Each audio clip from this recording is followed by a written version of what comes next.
Race fans, a very warm 3Y TV welcome to a track that is sadly no longer with us, but thanks to the preservation efforts of sim racing, fans across the globe will be able to enjoy for years to come. It's the half-mile Myrtle Beach Speedway, and it's round 11 of the 2025B OSCA World Cup. I'm Cameron Rich here with Carlos Acosta in the booth. James Watson will likely not be with us tonight as he competes in the Elite Indianapolis 500, so we'd like to wish him the best of luck with that. Go kick some ass, James. And we're here in qualifying here, about 10 minutes to go. We'll go ahead and pull up the standings and get through those. Not too much change from the weeks prior, so we'll get through it quickly here. Daniel Gore still leads the driver standings by a country mile over his teammate Noah Brown, followed by McIntosh, Miller, Ziegel, Staff with a big jump, thanks to a pair of second place finishes last week. Out walks Glenn, Dennis Jones, Bracy, Rutt, and Westergreen rounding out the top 10. Ridix Racing still leads the team standings. No change behind them since last week, and I believe for a few weeks there. So that is the standings as we roll into tonight's Throwback Thursday 260. So we got two 130 lap races here, and you'll notice some of the drivers will have some throwback schemes tonight. So we will go through those as we get to them. But currently at the top of the board, it's Darren Staff. We just talked about him. Good big points jump for him after two very good runs last week at Watkins Glen. And currently at the top of the board over he's got an 18.922 over Gilberto Javier Gomera's 18.924. So those two drivers are pretty much right on top of each other. But Carlos, short track racing here in OSCA. It's I think the third short track event of the season. Let me just verify that. But, you know, I'm excited for this one. How are you feeling about it? I am very excited for this. It's always a fun race. And, you know, we don't have that big of a field. We have 20 cars, which is a good, even amount of drivers for this type of track. We should have a good mix of fast-paced racing with short track excitement. That we will. And in qualifying, the drivers do have 45 laps to try and make something happen. So probably we'll see them out running laps pretty much the whole session, about 7 minutes to go now.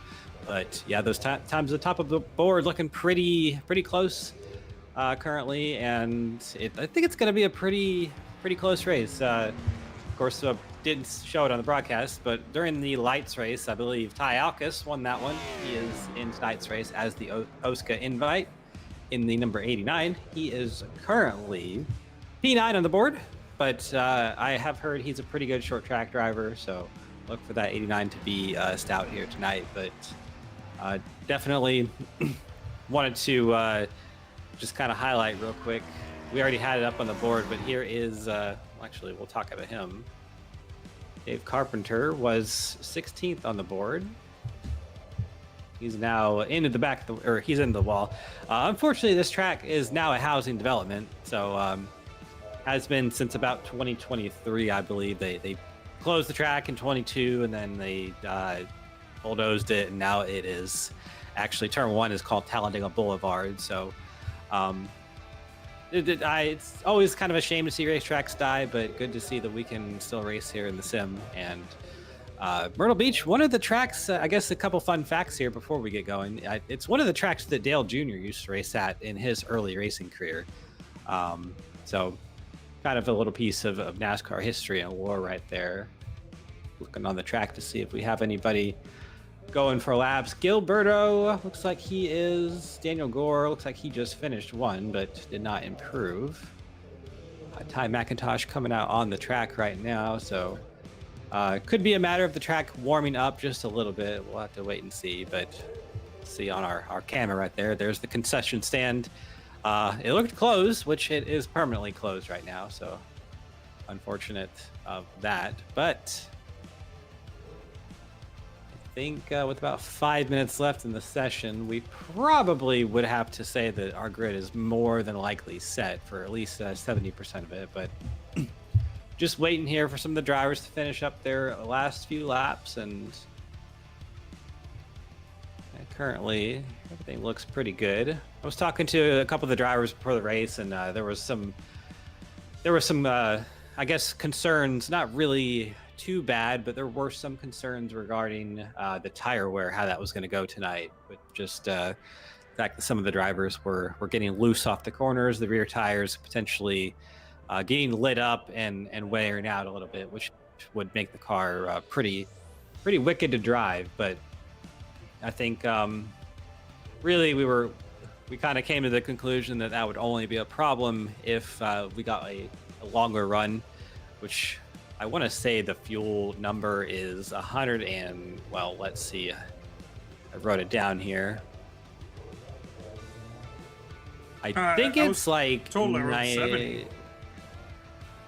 laps, yeah, because we run a reduced fuel tank here, so that would check out, which means we should have at least one stop tonight in both halves, right around halfway. So that would be assuming that we don't get any cautions, which would be a miracle. I would not bet on that. Don't put a DraftKings bet on that tonight.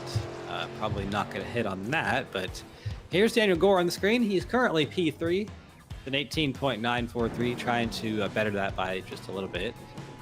And here is Santiago Aguirre for just a moment on the screen. You'll notice that their cars are pretty similar, so that's part of the OSCA Throwback theme. Santi is throwing back to Daniel, which will add some confusion to our broadcast tonight, but we will try and make sure that it is not too bad there. Kind of Jones, he was on the screen spinning out there in turn number there's one. A training paints issue. Yeah, showing a kind of a. I didn't think that was the right car either, but. Yeah, it seems like maybe with today's update, Training Paints is broken again, so I am quickly on the fly gonna uninstall it, reinstall it. That checks out. Seems to be a pretty common occurrence there, but yeah, Kyden's going for another lap here. Loose out of turn number 2. I don't think that's going to do his lap any favors here. And you can see those lines. Take note of those on your screen. Lines in the corners. I think tonight we're probably going to be seeing the drivers use some. We're probably going to be seeing the drivers use the whole track, particularly that middle and high lines down in turn 3 and 4. So I don't think it's going to be a bottom feeding short track race tonight. I think the drivers are going to have some options, which always bodes well for good racing. And I think it's going to be really exciting due to that. But kind of Jones, he's not really going any faster right now, so I think it looks like he's kind of just doing some practice laps. Currently the back-to-back 17th out of 19 cars that have made a time, which no harm, no sweat. This is a long race, and he has plenty of time to get to the front, and I'm sure there will be plenty of attrition between him and the end of the race. So just trying to get comfortable with the car. I get that strategy. I like it myself. Go out there, run some practice laps, and just see what you can figure out here in the last few minutes of qualifying. So about a minute left here. I don't see anybody else really on a heater. I think most of the drivers have kind of settled for what they have. Still in Thomas on the racetrack. Ty McIntosh exiting the pit road right now, trying to go for a last minute one. So I wouldn't expect it too much. I think the track has slowed down just a little bit as we've ran through this session. We'll see what Dylan Thomas can get. He's currently 15th on the board, so would love to improve that one, but will not with his time of the 19.305. He's about 0.2 slower than his quickest lap, which we saw the same with Kynan, about the same kind of drop-off. So track just not really there right now for any of these drivers, it looks like. Ty Alcus on the track. 19.220, about 0.2 off his quickest. Daniel Gore out there right now. Looks like he's just going to kind of not really take the lap time. He's just going to abandon it right there off of turn number 4. Hit the pit wall actually, so I think we can safely haul this one. There we go. And that will conclude qualifying. So, Darren Saff on the pole, which pretty good news for you there, Carlos, as the team. I'm very happy. Good start to the night.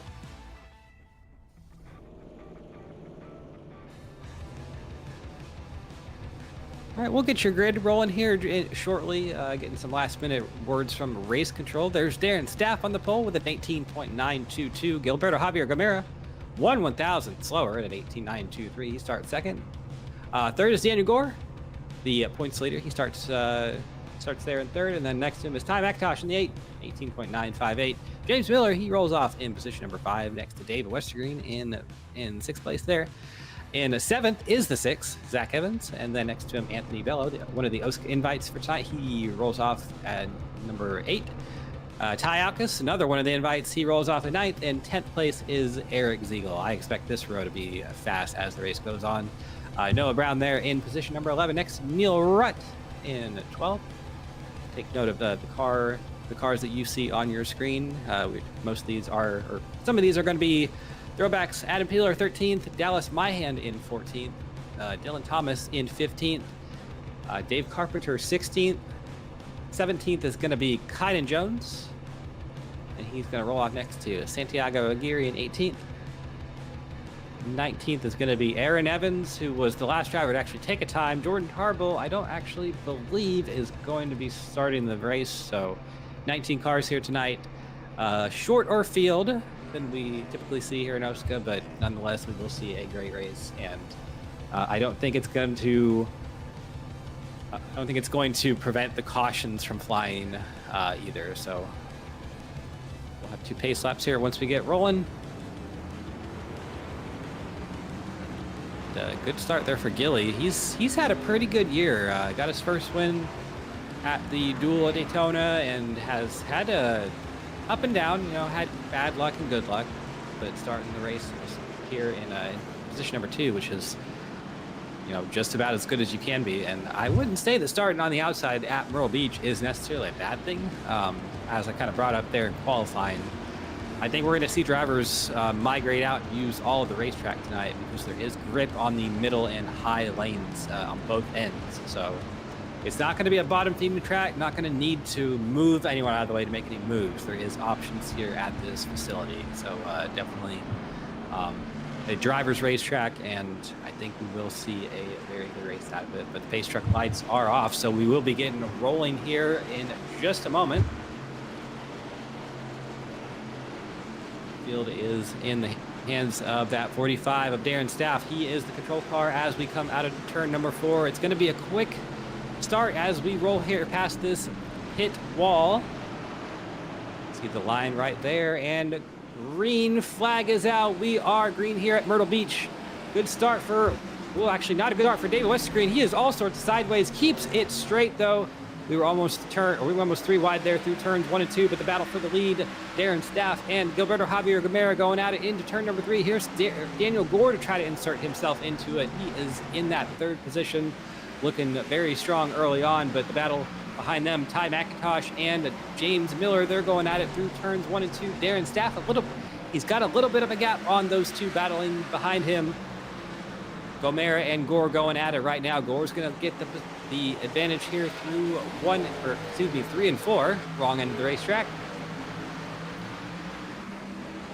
And give that position to Gore. So Gilberto Javier Gamera, he is struggling just a little bit right now, trying to get that car back under him, but whole field looks like they are pretty clean and green. No issues to report as of yet.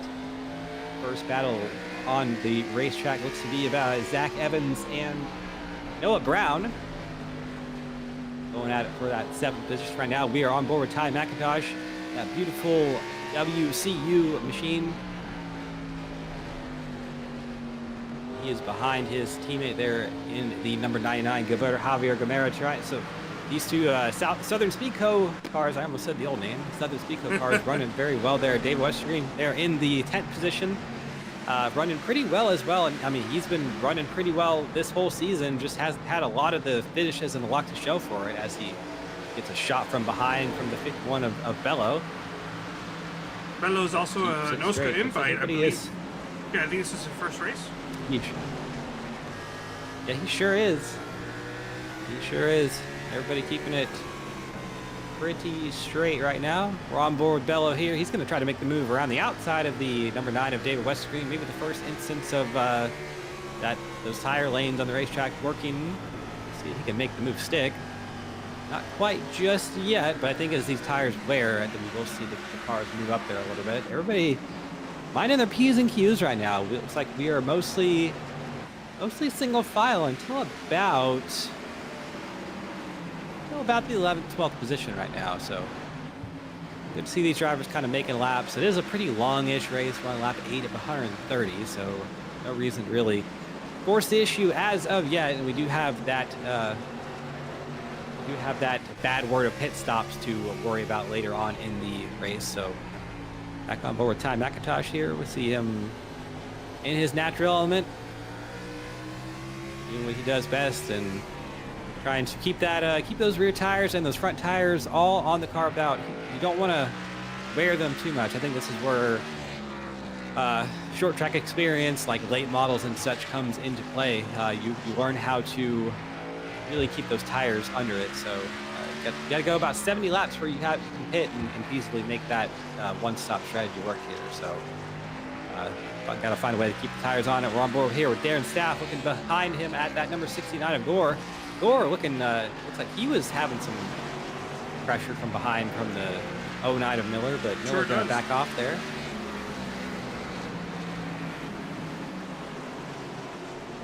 Darren Staff, yeah, he's looking pretty quick right now. Just kind of making laps. Doesn't look like he's struggling too hard. It's really the kicker when you're out front and looking like you're struggling. You know, probably going to get your stuff cooked later on in the race and get ran down. But Aaron looks like he's pretty calm, pretty collected, and he might actually have a battle behind him for second between Gore and Miller, which would be great news for Darren. But they have cooled it off just a little bit. Everybody still looking pretty clean and green. Ooh, almost some contact there with Noah Brown and Eric Ziegel there for sixth, but they were able to keep it off each other. Actually, it was contact between Eric Ziegel and Ty McIntosh. Just a little bit of fender bending, a little trading paints there, but all good for both of these cars.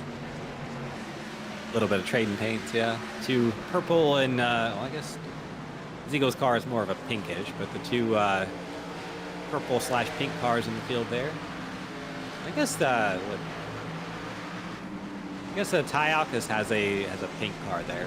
The white there. Of course, there's no white on that car. The black and pink there. That car does look familiar too. The number. Yeah, was that Peeler's car? I think that was Peeler's car at some point. Yeah. Ty gave it a good run. Yeah, now. From I believe.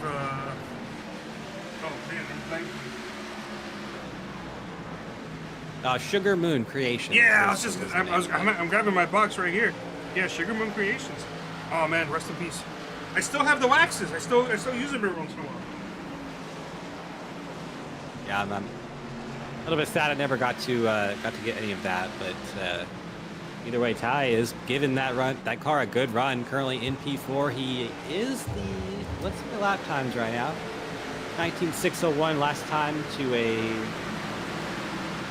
5.81 that time to a 6.10, a 5.06, and a 5.93 in front of him. So he's right on pace right now, just kind of right there with the leaders. Not sure if he's really catching or not catching, but it looks like he's at least on par.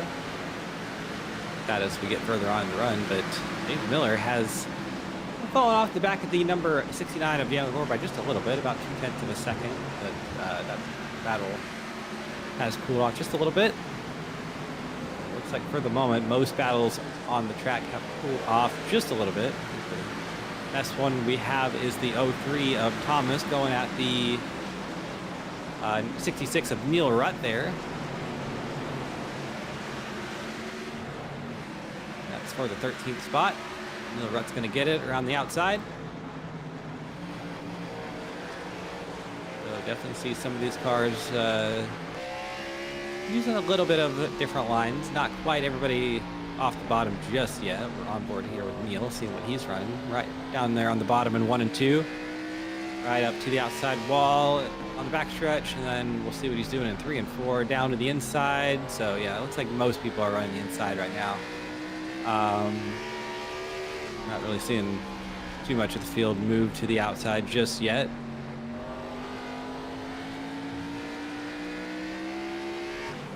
gonna applaud the drivers for how they've been racing. You know, we've seen some of the guys make a little bit of moves here and there. It's still very early on in this first half, but very good, respectable racing from the field. 20 plus laps into this 130 lap race. Yeah, absolutely. You come to a short track on iRacing, you expect it to be a little bit messy at times. So we've gone 24 laps into this race without a caution just yet. So all these drivers showing a lot of respect here. Ty McIntosh on Eric Ziegel. This is for the 6th position. Oh, contact. There in turns 1 and 2. A little bit of contact. As we say, they are glued to each other and not going to have a caution out of that one. They were able to get it straightened up for just the time being, but Eric Ziegel not too happy about that one on the radio. He's going at the number 8. They were able to get unstuck from each other. We're not going to get a caution just yet. Eric Ziegel, he is having a little bit of issues with that car now, maybe a little bit of damage or the tires or something bent up on that machine, trying to get it back under him, get back in the rhythm. Now he's under fire from the number 6, Zach Evans. See what happened here on the replay. Ty made the move on the inside of Ziegel, and up there off of turn number 2, Ty just slides up a little bit, and maybe some net code, who knows anymore. It seems like every incident on the service has some sort of net code involved in it, and I think two cars just kind of got glued together. They straightened each other out too. That was really good that they were able to get it all straightened out without bringing out a caution. I just thought it was going to be another case of commentator's jinx, but no, they held on to it, and while the 5 is really upset with the 8, I'm sure at the end they're both glad a caution did not come out there.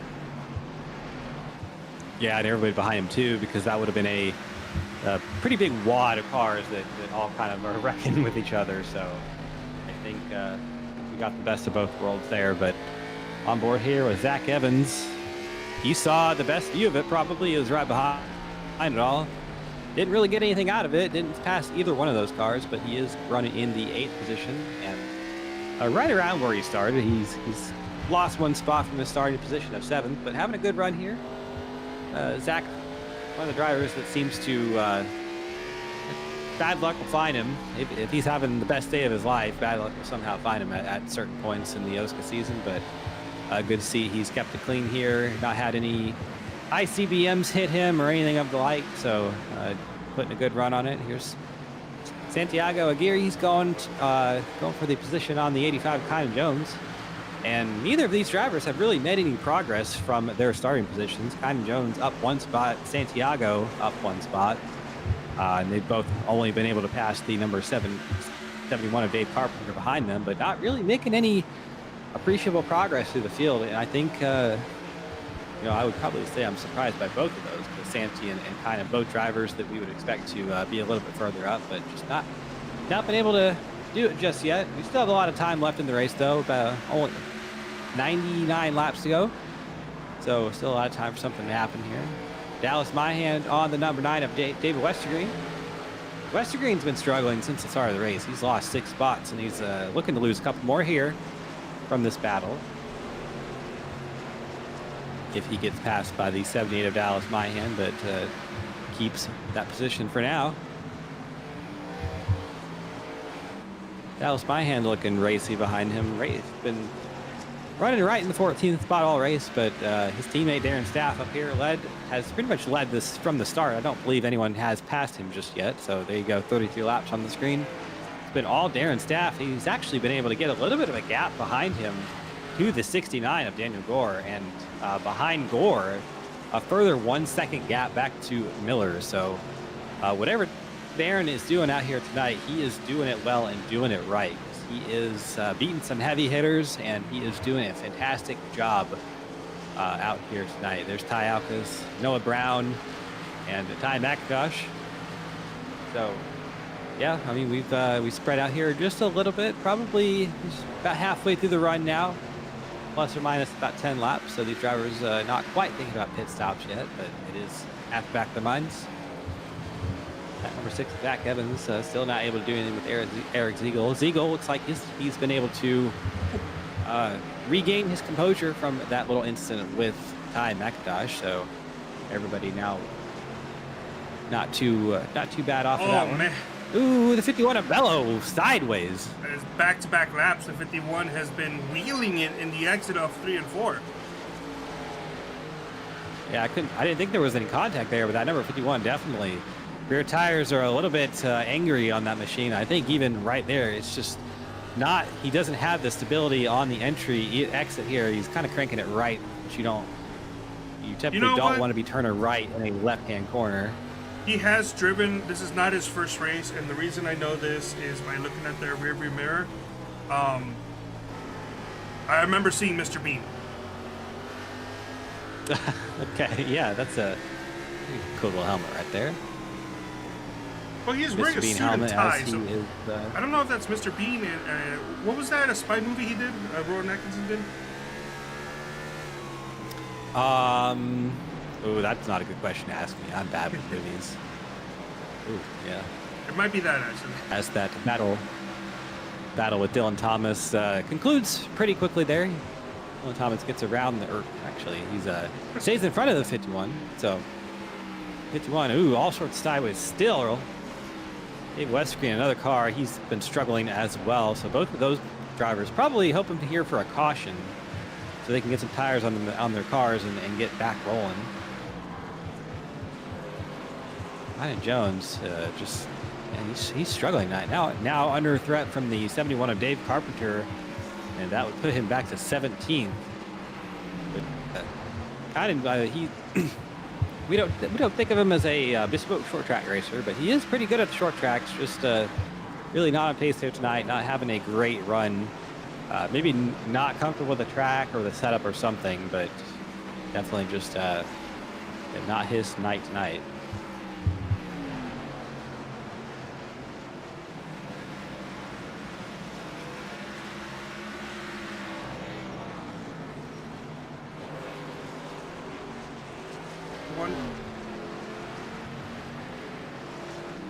A little bit further up the front here, Darren Staff.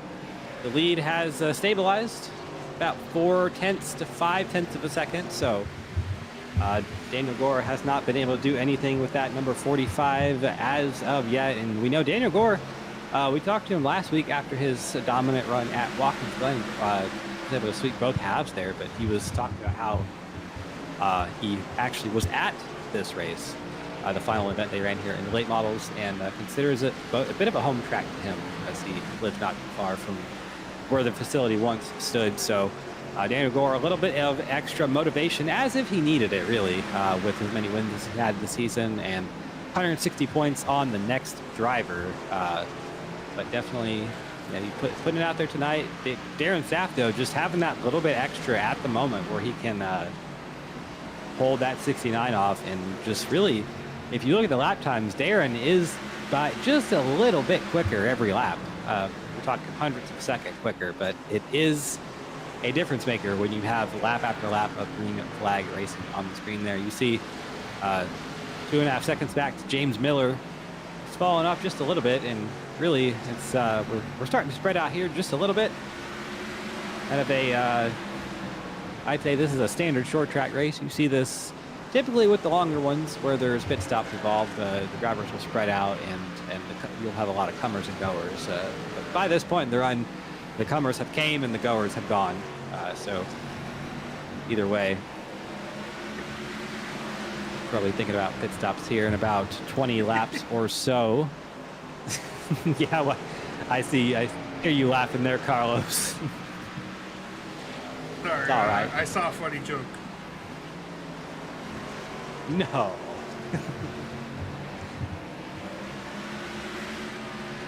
Let's go on board here with Daniel and see what he's seeing right now. A lot of the 45's bumper, which he's seen most of the race, but we'll see what Darren is doing from behind.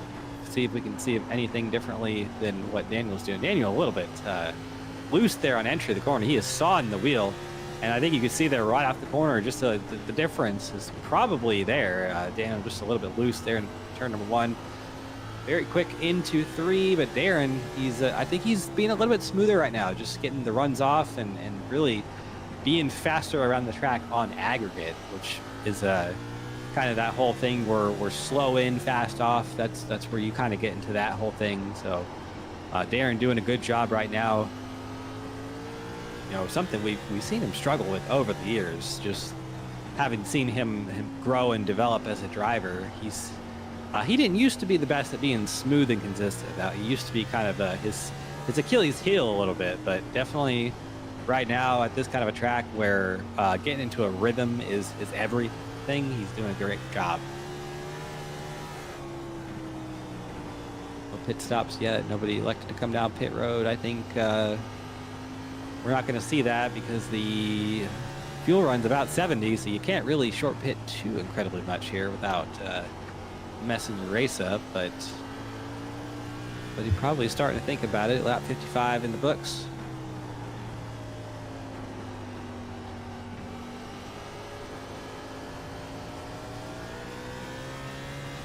Right here, Carlos just kind of on board with Daniel, and you can see that 45 is just getting a little bit smaller every lap, and that's just frustrating as a driver because you know he's doing something different than you, but you can't really. You can see it. It's yeah, you can see it, but you can't replicate it because you know it's probably something different with the way he's braking or he's throttling up or doing something like that. Where Darren's just running. I think he's running a little higher line through the corner. Yeah. He's higher up and he's giving up entry speed, which is very dangerous on a restart or whenever you have a driver like right behind you because you're just opening up that bottom. But he's running late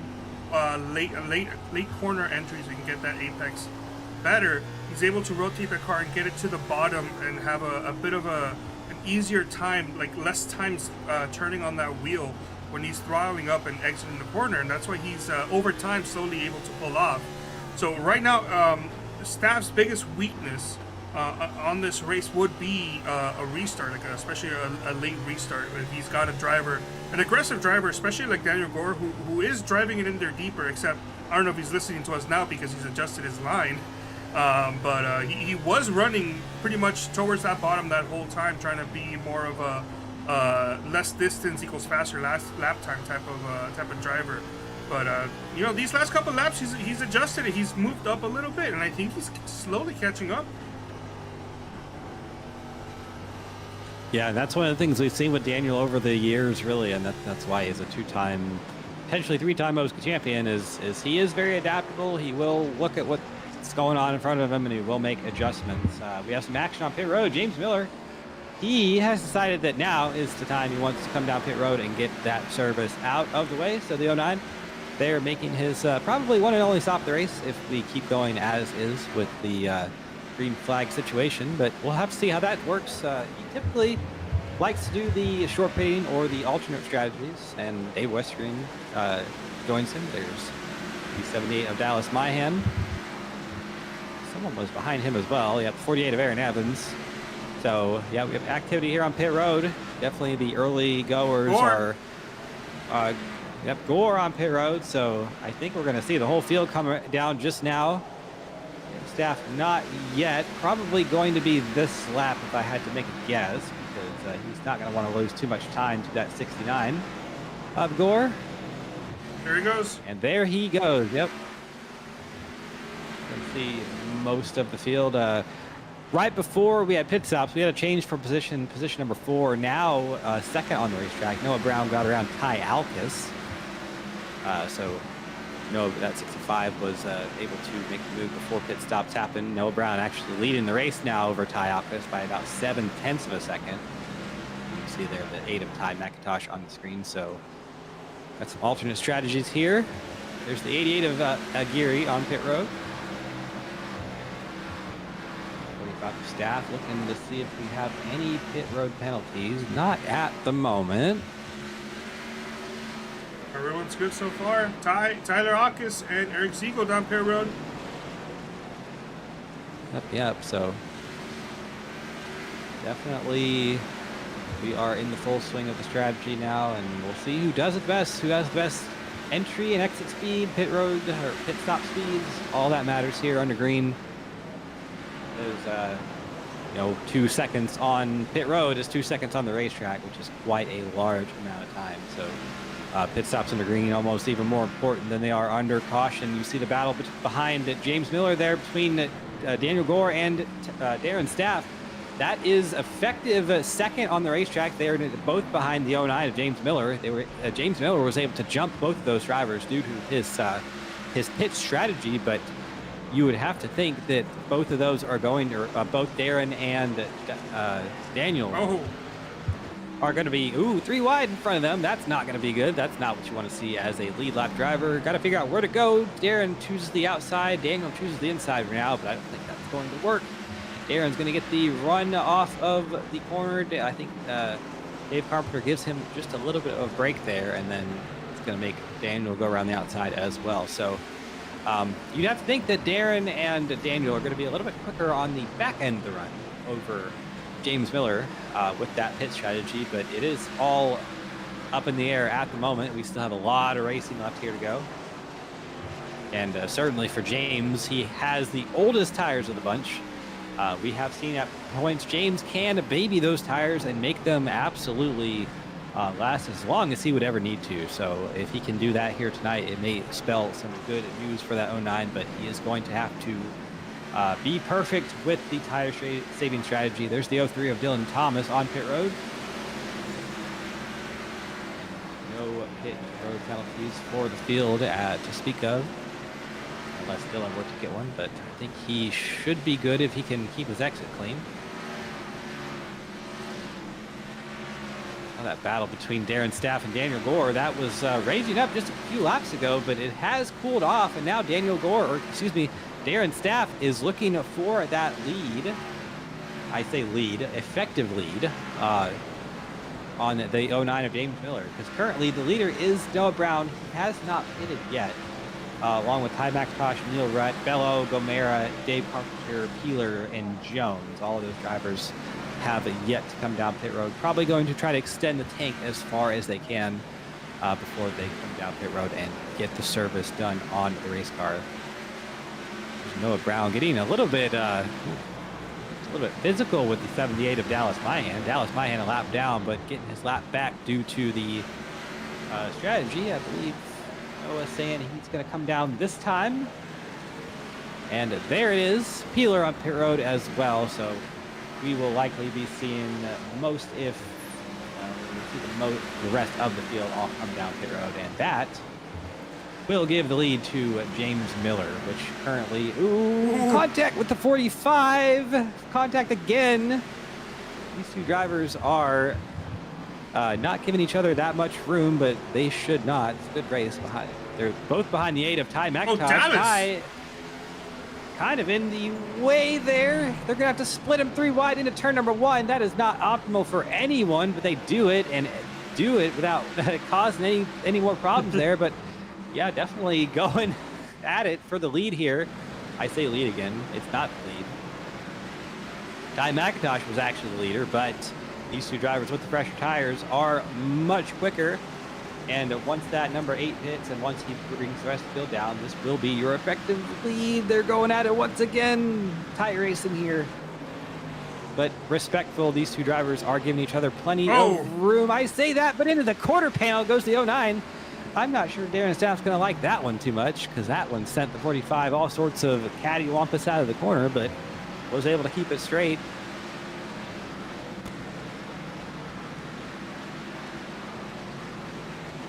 So we have all sorts of different strategy right now. These two drivers are 6th and 7th on the racetrack, but they are the effective leaders once the rest of the field will come down pit road.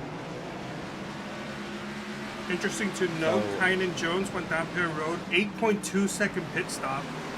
Pat McIntosh down pit road. There he goes. That's going to hand the lead over to Neil Rutt. Hello, not coming down yet. Neil Rutt will be down this time.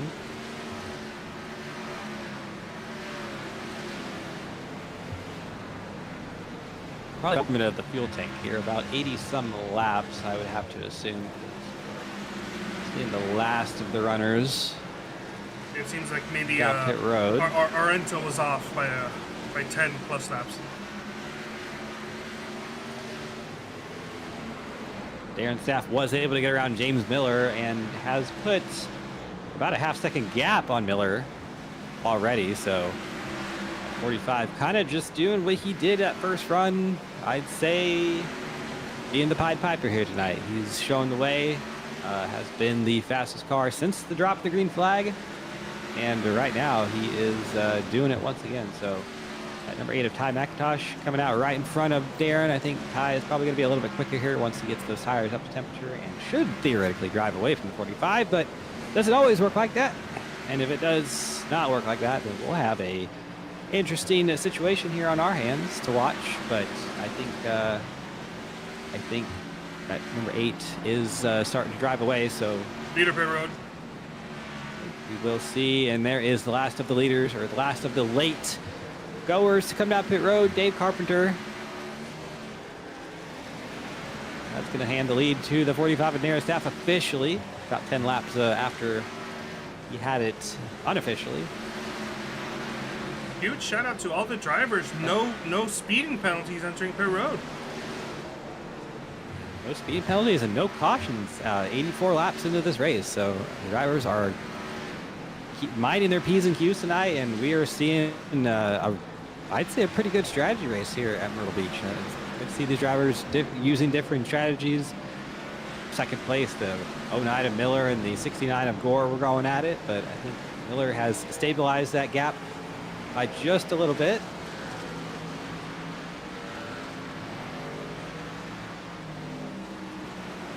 Right now, as we cycle through, probably we're a little bit spread out right now. So we did have one issue that at least I'm aware of. I'm going to try to see if I can pull up that replay. And it did involve Darren Staff's teammate Dallas Myhead, and Dallas was in the infield grass. So I don't know why how close that almost came to being a caution, as it looks like just too much beans exiting the corner. Well, that probably should have been a caution. Yeah, we actually have a real caution here. Oh, we do? I think 78. Dallas actually, again. it is a 78 for real this time. Yeah. It's like he was spun out on the front stretch out of turn number 4, I believe. No damage, it looks like, but that is. See if some contact from behind. Hard to say there. That's a hard hit in the outside wall there with the rear end of that 78, but hard to say. Can we get an onboard from the 51? Yes, leaders down pit road, by the way. Oh, there's not. There was contact. Yeah, I'm not sure if that contact should have been that violent, though. That's an interesting one. Look at it again here.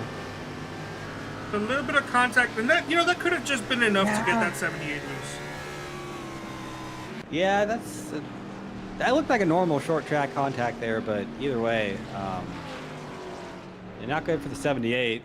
So interesting thing, two guys stayed out, Santiago Aguirre and Ty McIntosh. And Daniel Gore with a 2-tire pit stop is going to beat Darren Staff. As Daniel Gore jumps up 2 positions. Actually, I guess in the end it's going to stay the same because he came in third, came out first, but will still be third because Santi and Ty stayed out. Interesting. So we have strategy.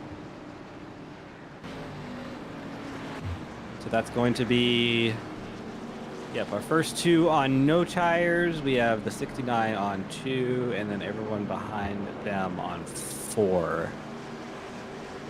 So that will be an interesting one.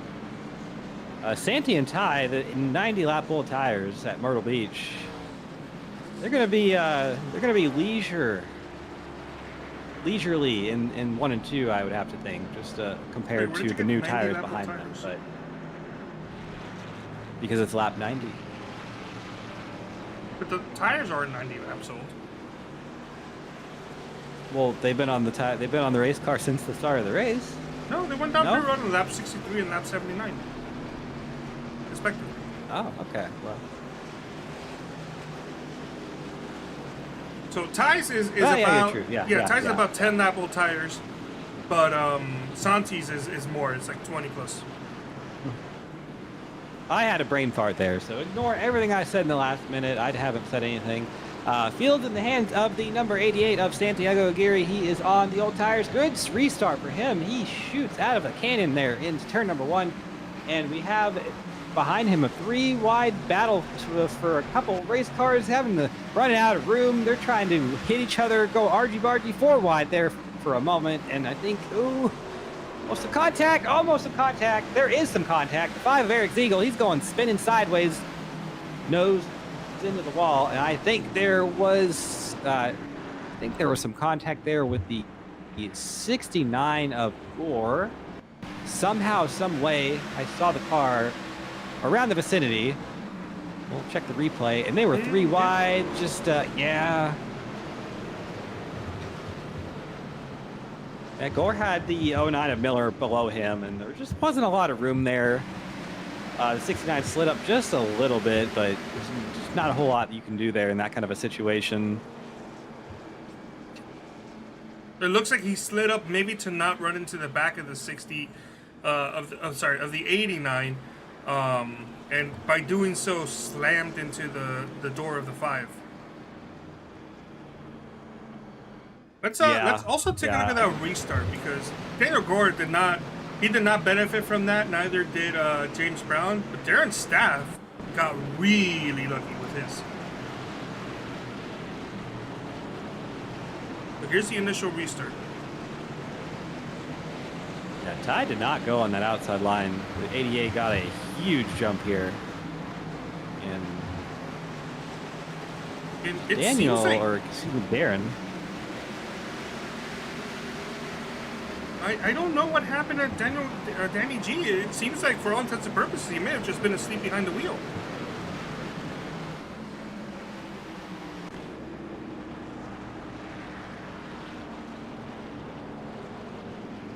Yeah, it sure could be. Yeah, you definitely don't see a lot of that happening from the 69.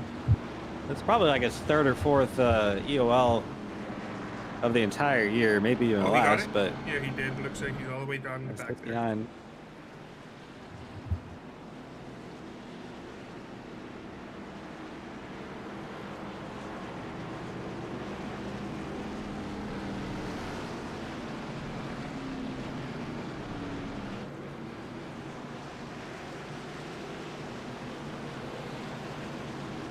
there. Oh, we're gonna re-rack them. Let's quickly go through the top 10 here.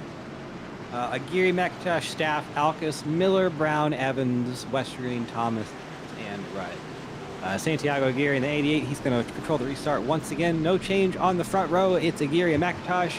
We'll see if that 88 can shoot out of a cannon again. I think he does. Not quite as much, but definitely good restart for him as we go into turn number 1 here. Here comes the 45 of Darren Staff, looking aggressive, looking racy, looking like he wants to lead back to where he's been all race. He's got freshest tires. He's got these 2 up here, the 88 and the 8, have old tires. The 45, they're 3 wide through 3 and 4. The 45 gets the better run off, and he's going to go ahead and just make sure that he has no business with those 2 behind him, and they are going to be 3 wide for that second position. Noah Brown with his teammate, the 88 of Aguirre. Noah Brown with the 4 fresh tires as well. Trying to make himself known in the top 3 battle here. Noah Brown's had a nice little recovery drive. Started back in 11th and is now fighting for that second position. Hasn't shown the outright speed of the 45, but you never know with the end of these races. Coming 30 to go here. We reach the line again. Contact there with the 8 and the 65. All good, no harm, no foul. Comes the 09 of Miller back. A little bit further on back, the 66 of Rutt. Somebody just linked out there, the 88 of Aguirre. That's around the 7th, 8th position right there.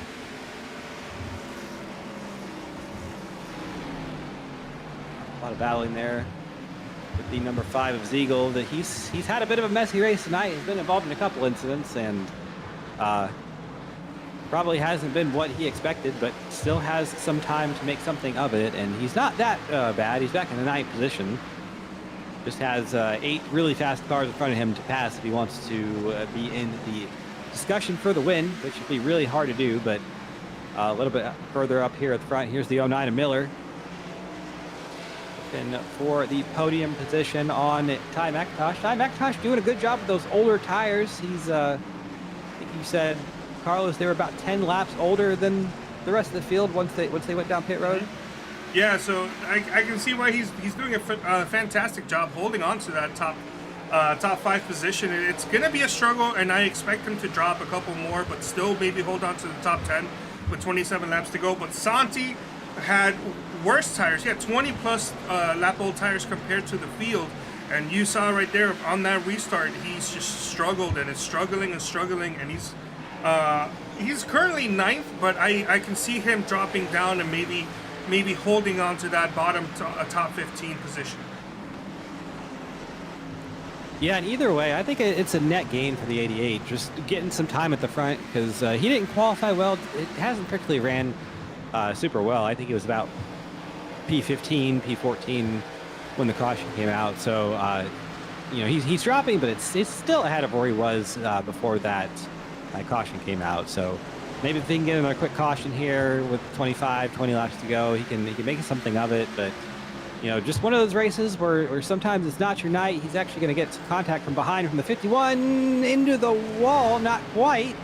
Keeps it out of it just, but that's about 3-4 spots right there. He's going to lose and back to about where he was now, about 14th, 15th. So right as I was saying that it's still kind of good for him, it goes a little bit worse. But that sometimes that's how racing goes, and that's perfectly fine here.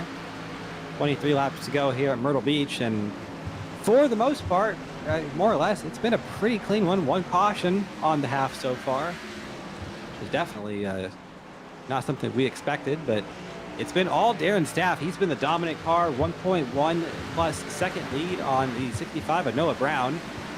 The only car that's really had a challenge for Darren so far tonight was the 69 of Daniel Gore, and Gore was involved in an issue just a few laps ago, and he's currently running back in 11th, trying to show some damage control for that Redux Racing team. But we know they're good. 160-point lead for that 69 coming into tonight's race, so I don't think they're worried about anything too much as of yet. But not what you want regardless. You can have 300 points on the field and you still want to come out here and do a good job and run well. So Daniel looking to see if he can get in the top 10, maybe get that 10th position and get the invert pole for half number 2, because that would be pretty huge.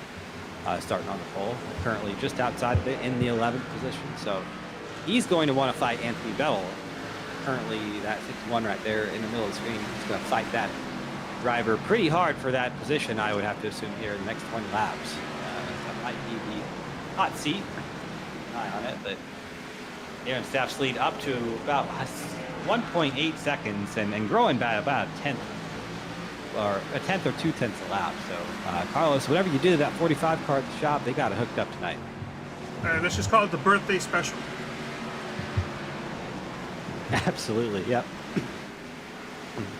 And Carlos has a birthday coming up here on Saturday, so yeah, and last week Darren had a birthday on Monday. Everybody's having birthdays at RK. No, excuse me, Tuesday. It was the same day as my sister's birthday. We are coming here at about 15 laps to go, and if Darren gets it done here, we'll have to wish him that happy birthday. Doing about everything he needs to do right now, almost a 2-second lead on a second place, so just have to keep it straight and make sure, hopefully, that everybody else can do that as well. Noah Brown might be under fire from the 09 of Miller here in just a few laps, and not to be that guy, but these two have gotten into it in the past. Not really this season, I'll say that to both of their credits, but we saw a few times the 65 and the 09 got into it last season, and sometimes it ended a little bit ugly, but I think these two will mind the P's and Q's as everyone else has all race and have a good battle here. James Miller, he's looking pretty quick. Ooh, yep. Argy-bargy here a little bit further on back. Got 3/8 there in the 03. Ty and Santi going racing together.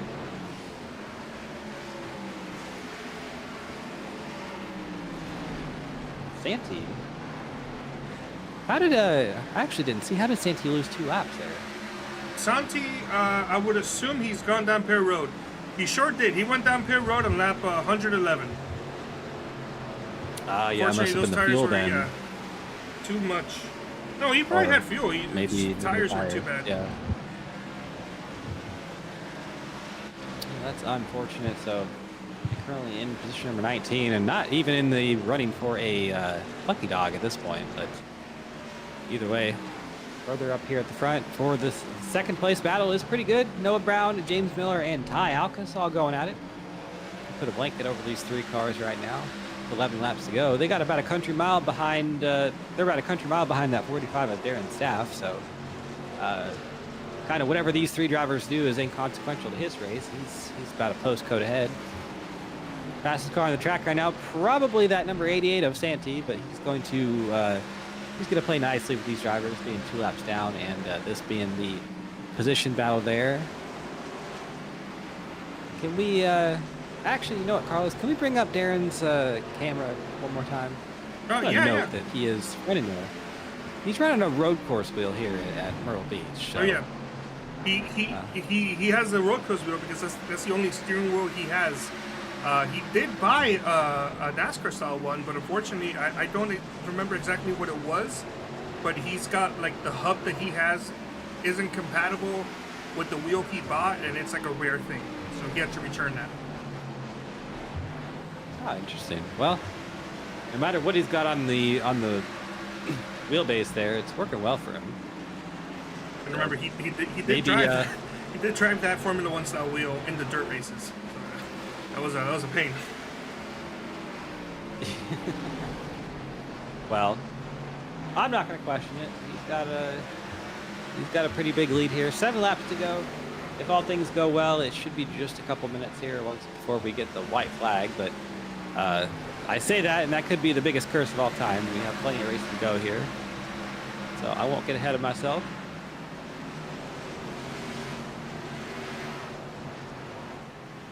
Brian McIntosh. Let's actually go on board with the 45. Let's go on board with a front view. We'll see what he's doing here.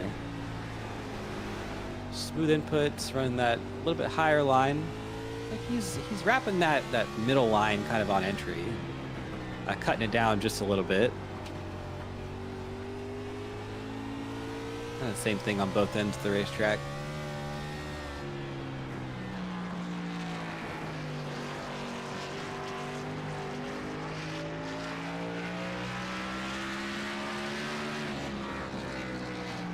No struggling with the front tires. No sliding in the rear. Just nice and easy. Really following that little curved line around the racetrack. Kind of just babying the car. 3 laps to go here. 2.8 second lead. 2.9 now. So really just has to. You can almost clutch it in and coast the line here. Just keep it straight.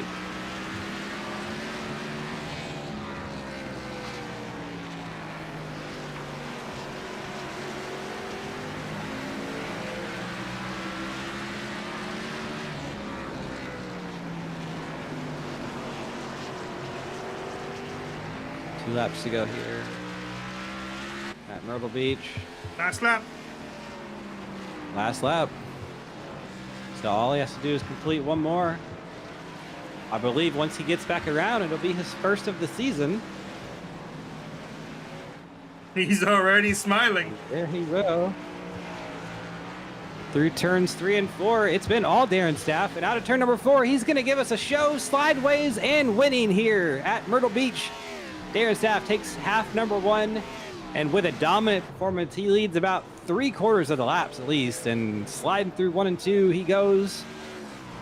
Rest of the field finishes behind. It's Noah Brown, James Miller completes the podium. Then it's Ty Alkus and Eric Ziegel in the top 5. But congratulations to Darren Staff. That was a dominant performance.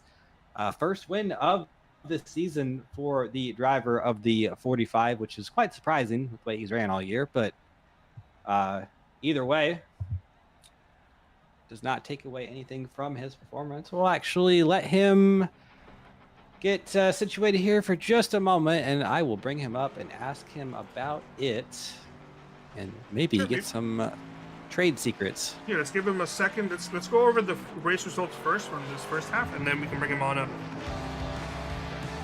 Sure thing. And there you go. Darren Staff, he comes home with the win in half number 1. Followed by Noah Brown, 3 seconds behind. James Miller in 3rd. Ty Alkus in 4th. Eric Ziegel 5th. Dylan Thomas, he comes from nowhere. Kind of ran outside the top 10 all day. Comes home in P6. Daniel Gore recovers to a 7th place finish after those late race issues. Ty McIntosh in 8th. Zach Evans 9th. Neil Rutt in 10th. Anthony Bello 11th. Dave Carpenter 12th. Gilberto Javier Gamera 13th. Adam Peeler 14th. Conan Jones 15th. Aaron Evans 16th. David Westergreen 17th. So he had some issues there at the end. I'll have to go back and see what happened to him. Dallas Myhand 18th. Santiago Aguirre 19th. And Jordan Harville did not actually take the start, so he will be credited with a 20th place non-start there. But the 45 of Darren Staff, he is parked in victory lane. Let me just take a quick look at the last lap of the race. See what happened to Westergreen, if anything. I think he had something happen to him. Yeah, okay, it was a little bit further from the end though, so yeah, let's go ahead and bring Darren up here. Interview waiting, and then there we go. Darren Staff, this is Cam Rich up the beat. You got a copy? I definitely do.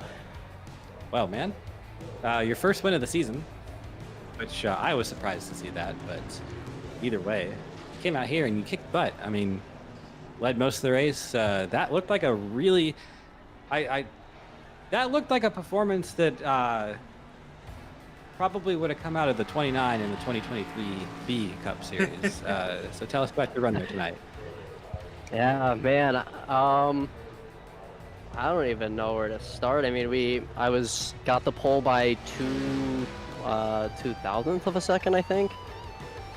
And didn't realize how quick of a car I had, but as the run kind of went on, I picked up kind of what Gore was doing behind me, where he was kind of gaining on me and where I was gaining on him. And biggest thing was just not to look in the rear view, because I knew it was just going to end up leading me into a mistake. But yeah, no, freaking fast car, man. This thing was quick around here. I got obviously really nervous there during those couple cautions that we had, but pulled again an jeez, Santi out of nowhere. We pulled I guess a similar thing to what my first win here in Indy. I pulled a 3 wide on the restart, and got away and was just praying for not another yellow, and we didn't get one. Well, you beat some heavy hitters out there tonight, man. Daniel Gore, Ty Alkus, Eric Ziegel, these short track guys. So that 45 is looking pretty stout, and you're going to be starting 10th here in half number 2. So now we get to see you pass some cars. What's your strategy for this one? I will say, I mean, I was a little bit surprised by the fact that half one was so clean, only the one caution there. So yeah, I mean half twos are usually a little bit less. We'll see about that. Yeah, definitely. Yeah, no, similar to you, I was very, I mean, in my case, I'm very happy that we went as green as long as we did. The race really played in my favor. Again, I made a little bit of contact. Hope Miller understands that a little bit of that was just Robin's racing. I got the one corner, I think I hit his quarter panel. I ended up overdriving a little bit, but I tried to keep it as clean as I could. And that was extremely fun. That was an extremely fun battle. I was really nervous after the pit stop because I knew I was going to have to make some passes, but I was nervous then. I'm definitely nervous now. Oh, definitely fair and valid. Great job out there tonight, half number 1. You put on a show, and that 45 just looked locked in. It looked on rails. So before we let you go, any shout outs you want to give us? Yeah, first, my grandparents are watching this one. They picked a really good race to watch. And then obviously my other family, my girlfriend, my mom, my dad, who watches all this. The accelerated cloud solution car. As much as this looks like a Mountain Dew car, I spent a little bit of effort to try to put accelerated cloud solutions on the car. And then the other sponsors that I don't have, I wish I did, but Muradness and Mountain Dew too. But just all around, Carlos and everyone who just watches these, makes it worth it. All right on, man. Go out there, have some fun in half number 2. Good luck. Give us a show once again, and thank you for talking to us. Yeah, thank you guys. The banners are gonna look so good when it gets updated on Twitter. I'm gonna turn this down. Hold on, give me 1 second, guys. There we go. And that car's been destroyed. I think he said Santi ran into him, but yeah, we got three and a half minutes left before we go back into half number 2. Cam, that was a fun half 1. Are we going to get another half of some very good racing, or do you think this one's gonna turn into a little bit more of a caution fest? Well, based on just how OSCA races usually go, I'd say half 2, we're probably going to have more than the 1 caution we saw in half number 1. But I think overall, just with the field size, and everybody was more or less respectable, even with some beating and banging there. We saw for the lead there with James and Darren, and a little bit further on the back with some others. But probably, I don't think we're going to have a wreck fest.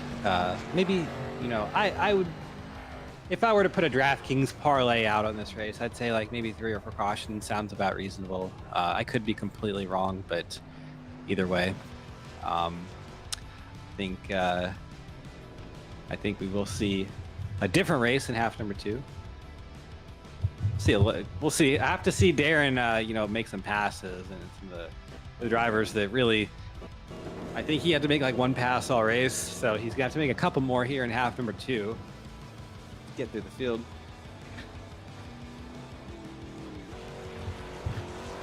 Guess while we have a moment, I'm going to check on some baseball scores, because I believe the Dodgers probably won the game. Yes, they sure did. 3-1 over the Brewers. The Brewers are probably cooked. And the Blue Jays are trouncing the Mariners right now, 5-1. So, all right, well, check on that later on in the night, see how that's going. But about a minute and a half left here in the warm-up, so these drivers will be getting the last of the funniness out of their bones, hopefully, and buckling up for another 130 laps here of Myrtle Beach racing. Kind of Jones hitting the little, they're not even really turtles there on 1 and 2. Those are actual tires that are kind of bolted into the racetrack. So not the funnest experience to hit those. It kind of makes your car hobble and bounce over them, and then you, if you're in race conditions and hit them, you're probably going to hit it or go up and hit somebody, wreck somebody, and it's not going to go well for really anyone involved. Probably going to have something like that 88 is just now, where he's all smashed up on the wall there.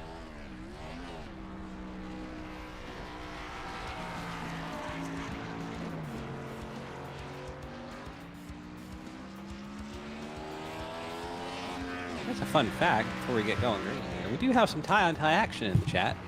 Ty McIntosh and Ty Alcas have a bit of a disagreement, and they are going after each other, so always good to see that before the start of the race.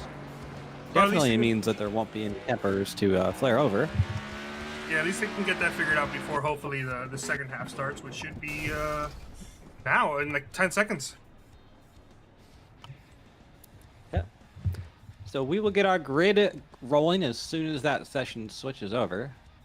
I can tell you Neil Wright will be the pole sitter for half number 2, and it's going to be Zach Evans next to him, so that'll be a fun row number 1 to start the race off. But we do know that Darren is going to be starting 10th.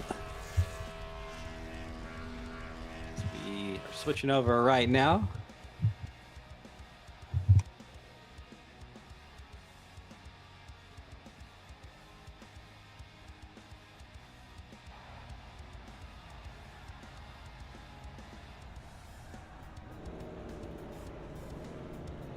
Right, any second now, this is gonna. There we go. Go for it. There we go. There's our grid. Third on the pole for half number 2, it's Neil Rutt, and then next to him is Zach Evans. Pair of nice looking throwbacks right there. Ty McIntosh and Daniel Gore, these two ran near to each other for the majority of half number 1. They both had some issues there at the end. Dylan Thomas starts 5th, and Eric Ziegel in 6th. He had a bit of a messy race, hoping to redeem that one here in half number 2. 7th is Ty Alkus, and James Miller in 8th. He had a good run, looking to do a couple spots better. Noah Brown finished 2nd, and Darren Staff, your winner of half number 1. He starts in 10th. And position number 11 is Anthony Bello. Dave Carpenter in 12th. Lucky number 13th is Gilberto Javier Gomera. And 14th is Adam Peeler. A couple more nice looking throwbacks here. Kynan Jones in 15th, and Aaron Evans in 16th. 17th is David Westergreen, and 18th is Dallas Mahan. Then 19th is going to be Santiago Aguirre, and 20th Jordan Tarble not making the start. And got some news on David Westergreen for the end of half number 1 there. It was just the strategy. He didn't take tires, and the car was off pace to end the race. So that's why he lost a couple spots there. So just the wrong end of the strategy, which happens from time to time. So he will be looking to redeem that for half number 2 here. But see Daniel Gore there starting in 4th. It's about where he started in half. I believe Daniel Gore and Ty McIntosh there in the 2nd row. I believe they actually flipped their spots from half number 1. I believe it was Gore in 3rd and McIntosh in 4th to start half number 1. So pretty familiar for them. Pretty familiar spots there, but for Evans and Rudd, probably a little bit different. And we got 3 6s up here at the front, so that's a good sign for the race, right?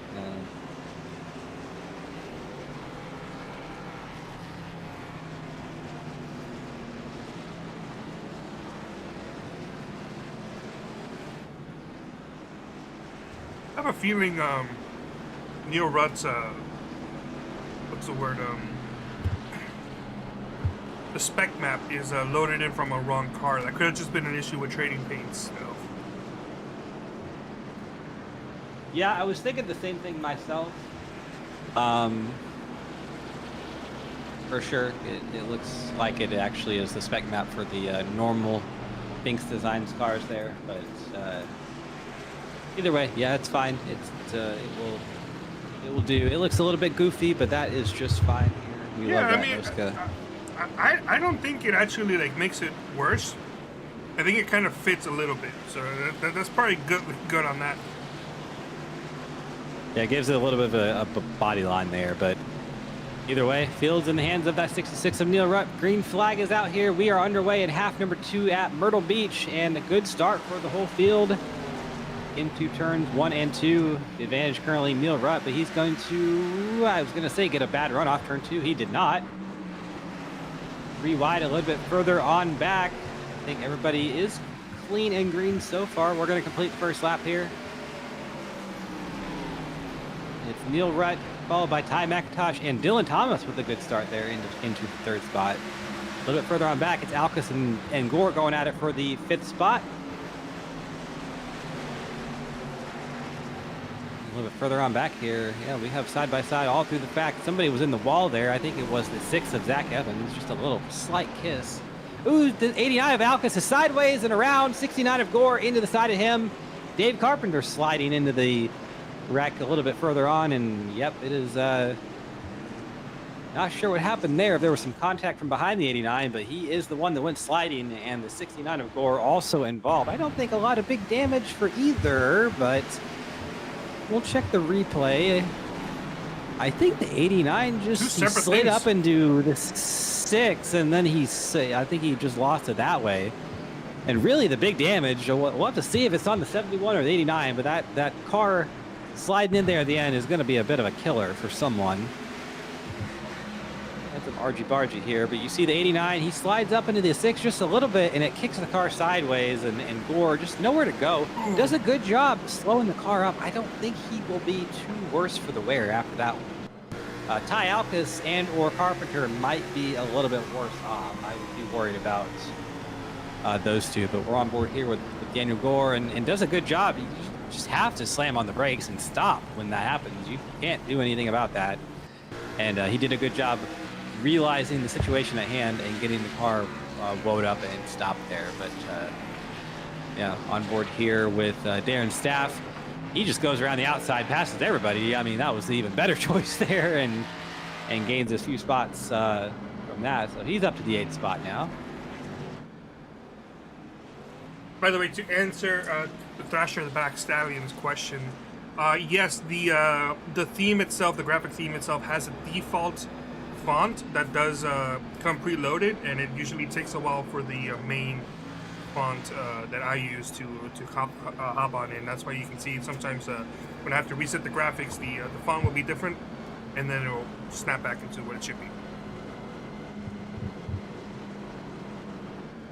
So a little bit quicker for the first caution to come out here. Lap 6 versus lap, I think it was like lap 85 when the first one came out and lap number 1. So either way, checking pit road. I don't see a whole lot of damage for any of the cars involved. Daniel Gore looks like he is more or less fine. I don't think he has really any damage that's going to hurt his performance. And same for Ty Alkus.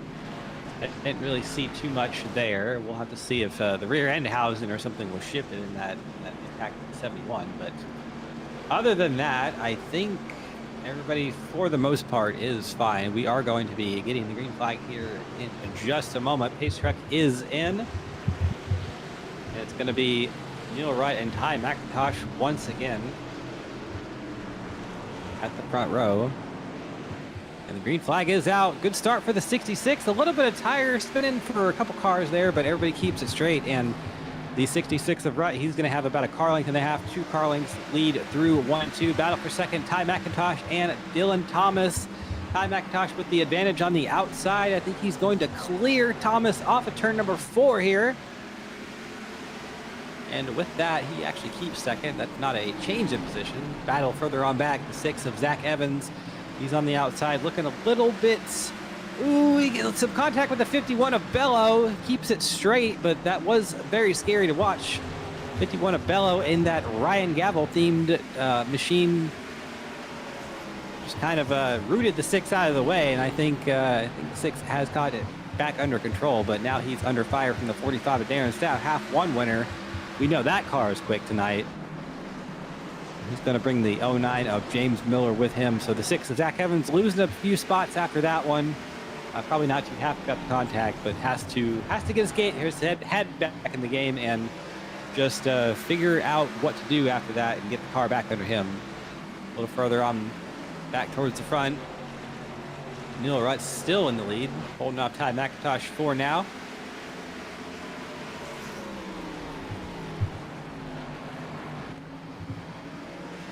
Like Ty just a little bit quicker, really an alternating laps than the 66 of Brett, so they're kind of trading fast laps right now. On board with him, we'll see what he's doing differently for the 66. 66 with a good run there off of turn number 4. Looks like they're both using that middle-ish, kind of wrapping that little paint seam thing there on the track that Darren was using in half 1. I think everybody's kind of figured out where to run here for half number 2.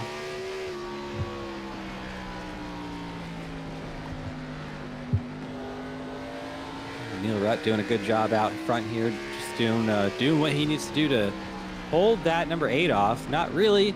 I don't think the 66 really in the hunt for the championship. I think he's a little bit further down in the points, but a win would be good, and it could put him into the discussion for something. Definitely, unlike some of the NASCAR Twitter talking heads, I think, wins later on in the season do matter for everyone involved, whether you're in the points battle or not. really, it's hard to say a lot of people are in the points battle when the 69 of Gore has 160 points coming into tonight. So just a good performance for that team. He's been great all year. A little bit of misfortune in half one. Still came home with a 7th place finish. So it shows you, it kind of just shows you what that 69 kind of will do over the course of the season. Bad run with a 7th place finish. So that's really where it gets dangerous. Ty McIntosh over the radio trying to. Oh, this is 66 loose there out of 4. Ty was trying to bait the 66 there, and it kind of worked. Now battle further on back. Tynan Jones and Daniel Gore on board here with Neil Rutt. He's got the glasses on tonight. He looks locked in.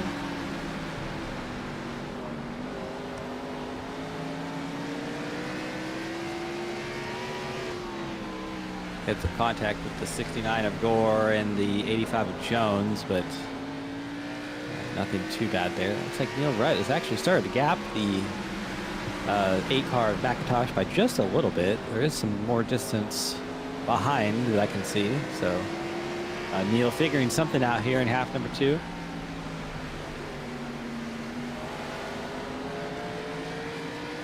As you know, Carlos, clean air, it sometimes just makes a huge difference, really, with the way the car drives.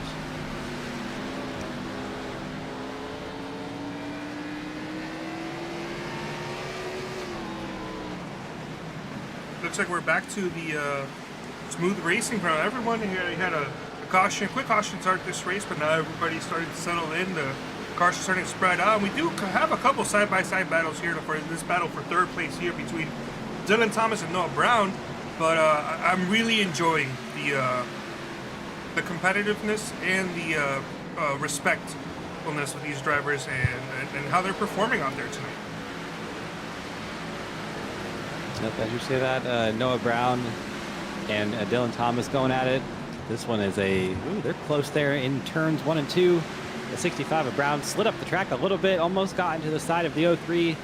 Dylan Thomas, as we know, somebody who's not the easiest one to pass. He will fight for that position, as he has every right to do so. He's given Noah Brown a good fight here. Kind of bringing that 5 of Eric Ziegel into the fight. Eric Ziegel, somebody I thought was going to be a little bit quicker tonight, maybe have a little bit more speed. Hasn't shown the ultimate outright pace of some others, but still had a good run in half number 1 with a 5th, and currently running there in half number 2.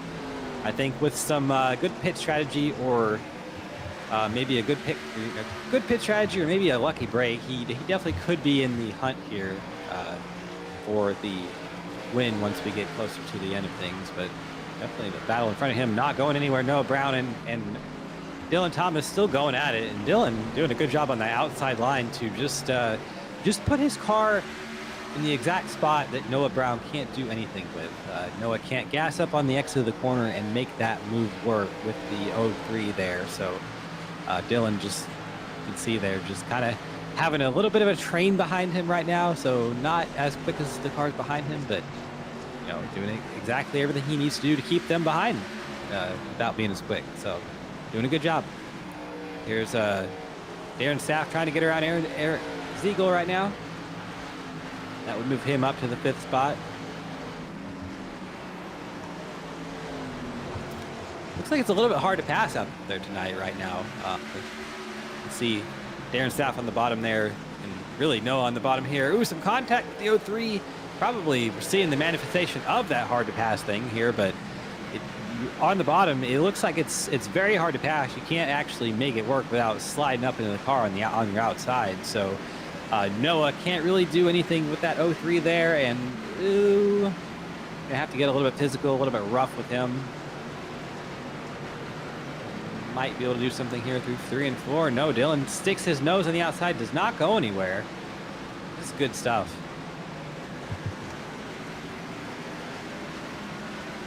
Finally makes the move stick. Noah Brown gets around Dylan Thomas. Move him to the 3rd place position permanently.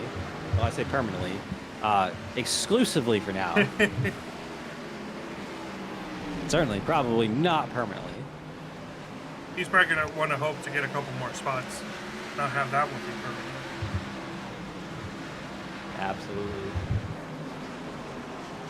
So behind that battle, it's calmed down a little bit. Still, Ziegel was able to hold off the 45 of staff, and then it's 09 and Miller behind them. And then a little bit further on back, here's Bello and Evans. Zach Evans, that is. Battling for the 8th spot. We've calmed down just a little bit here, Carlos. I think we're getting that vibe of green flag racing here once again. Darren Staff actually under fire from the 09 and Miller. Oh, in the wall.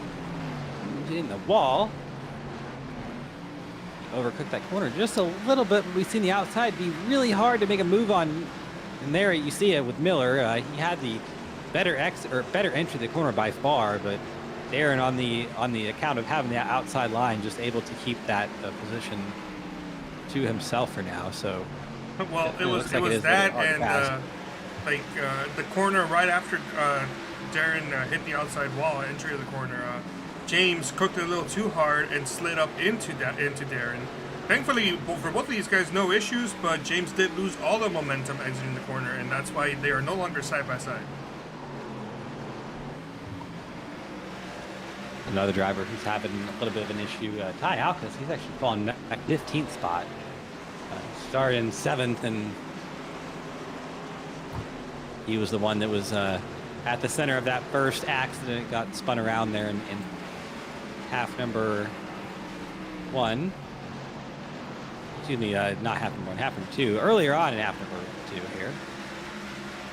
Started in the back of the pack. Hasn't really been able to make a whole lot of headway here, but you can see right in front of him is Daniel Gore, just making the move around the outside of the 99 of Gilly, of Javier Gomera.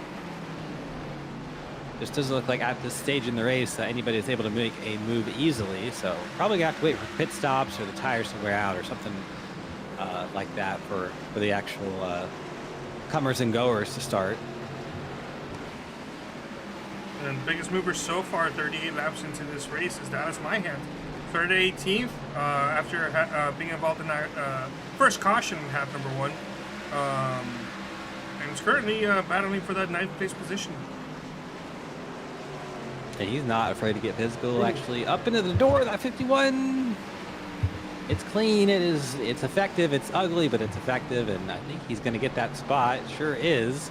Drives it into the corner just for good measure. Ooh, the 51. He is having all sorts of problems right now. Now his problem is the 27 of Peeler. That's going to bring Daniel Gore into the fight.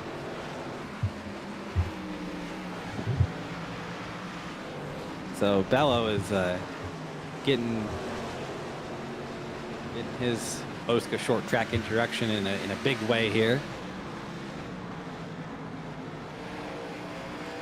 Now he's in a battle with the 2-time OSCA champion, Daniel Gore. Gore not having the night that we probably would expect, but I can't say it was really of too much of his doing. He got charged with the one accident in half number 1, but I don't think that what happened in half 2 you can really say that's too much of the driver's fault. But either way, trying to get something out of tonight right now. Currently running in the 11th spot behind the 27 of Peeler. Miller moving on up has gotten past Darren Staff and now trying to get past Eric Ziegel for that 5th place position.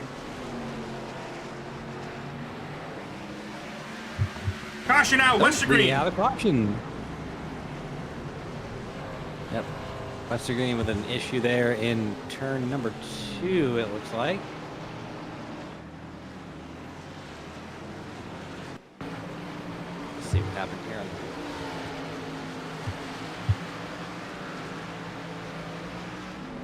He's in a battle with the 51 of, okay. Yep, there was some contact with the 51 of Bello, and then Santi, the innocent bystander.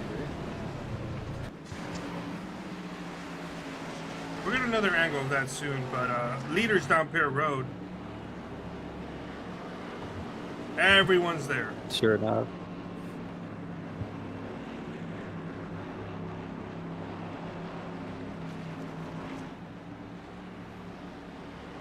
Duan and the 9 going at it on voice chat, as to be expected. Who are going at it? Westergreen and Bellow currently. Yeah, that makes sense. 2 tires. Actually, possibly no tires for Danny G, as he's gonna take the lead. We'll have to check on that. That would be an interesting call. 6.47 second pit stop for Danny G, as he's looking to maybe have that race lead. Yeah, they didn't jack the car up, so I would say that sure looks like he did not take any tires. You know, I'd say that's probably he probably took tires when he pitted after that first caution. He probably did. You're right. So I don't hate the call. I don't hate the call. Nobody else That with would any other mean that strategies. his tires are about, well, they're still going to be a good 40 laps old, but on a short track, you know, that's not the worst thing in the world. And I think if anyone can keep the tires, you know, fresh and keep them under him, it's going to be that driver. If I was able to fix the pit graphic, not seeing it. It looks like I didn't. Sorry, guys. Pace truck is in there. So control car is Daniel Gore, followed by Neil Rutt and Ty McIntosh here. Get another in just a moment. There we go. Green flag is out. Great restart for the 69. He's going to have about a 2-car length lead into turn number 1. Good restart for the rest of the field. Looks like everybody is straight for now. Here comes the 8 of Ty McIntosh. He's not going to wait on the 69. He's going to make that move now. Those old tires are not what he wants to be dealing with. And the 69 with a good run out of turn number 4. If he can stay side by side, I think the 4 tires are going to move to contact. That is not what anybody wanted to see there. We don't have. Big there we go. wreck. That is a huge crash out of turn number 2. Everybody involved. I say everybody, about 4 cars there. James Miller, Peeler, Aguirre, 51 of Bellow. I think that's going to give the lead to the 65 of Noah Brown. Interestingly enough. A lot to unpack here. Yeah, we'll see what the replay shows. It shows that the 8 got sideways and into the side of the 69. Up the track goes Daniel Gore, and almost around goes Ty. Good job saving it. And then here's the wreck that ensued after that. That was a short track wreck of all time, if I've ever seen one. See there, Healer got through it, and then what actually turned the 09 around? Can we get a better view on that? Let me focus on the 09 and then go see what happened with that caution.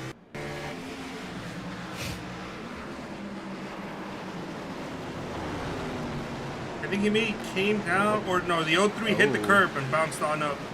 Yeah. Oh, I thought just, Darren was like, I thought Darren had heavy damage, but it looks like he did make contact, but was on the brakes for pretty much all of that. I'm not sure where the 03 thought he was going there. He drove it down there below the curb and just kind of like turned the 09 around. Really, that was almost completely separate to the first initial incident that happened with Danny and Ty. So yeah. Oh, this is something else. Oh, kind of involved. Santi had a bit of a separate accident too. So we had we had about 3 separate accidents there. And well, on board with Kine here, we'll see what he saw. Initial accident, and then Santi. Oh my goodness, Santi with a hard crash there. Kind of all by himself. Yeah, I think Trading Pace is just having issues tonight. Sorry, guys. It's going to be a lot of damage for the 85, I think. He's on pit road.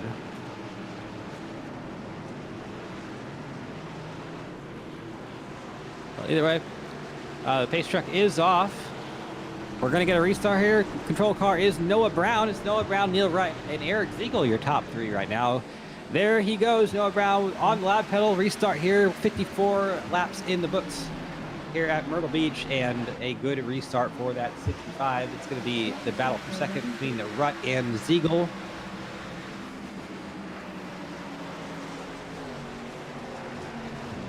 And I think somebody else is wrecking. The 48 got into somebody just now. Let's see who that was. Let me go back and look at that. I think it was the 27 of Peeler. Slid up and knocked him out of the way. Lost about 3-4 spots for the 27, but was able to keep it straight. Now he's under fire from the 9 of Westergreen. Looking a little bit further up at the front. James Miller on the screen.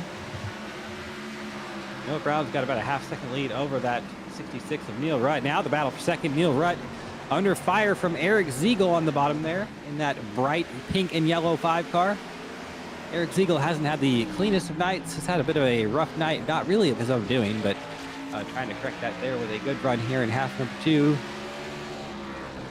And then we're on board with Darren Staff, he's not had the smoothest of half number 2s here, but has been able to really minimize the damage and has a little bit of hood damage there on the right side, not really affecting the performance of the car too much at this stage in the race. He's running in 4th and got a battle right in front of him.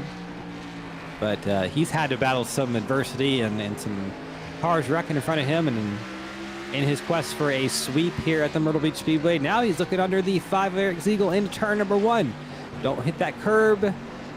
Hit the curb, you know that you're going to slide up and hit the 5 and probably spin him out. They keep it off. Everybody is pretty good right now. So even with a little bit of damage on that right front, that 45 still looking pretty fast tonight. With the track position, I think he is, well, I say that. Now he's under fire from the 89 of Alcus. Alcus not having, or he's not had a clean race. He was spun around in that first wreck.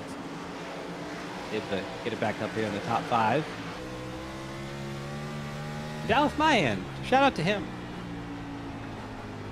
Pretty bad half number 1. Started, I believe, last or 18th in half number 2 here, and is currently running in the 6th position, having a nice, smooth, consistent race. I mean, Dallas, that's kind of what he does, right, Carlos?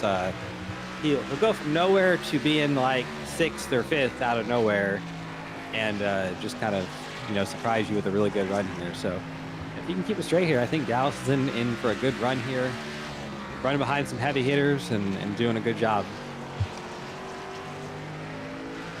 Yeah, as you mentioned, he did not have that favorable of the first half. Ended up 1 lap down after being bumped in that first caution. And well, he's in the top 10 and itching to get into that top 5. Yep, looking racy at the back of that 89's bumper. Looking for a move on the inside, not quite being able to do it just now.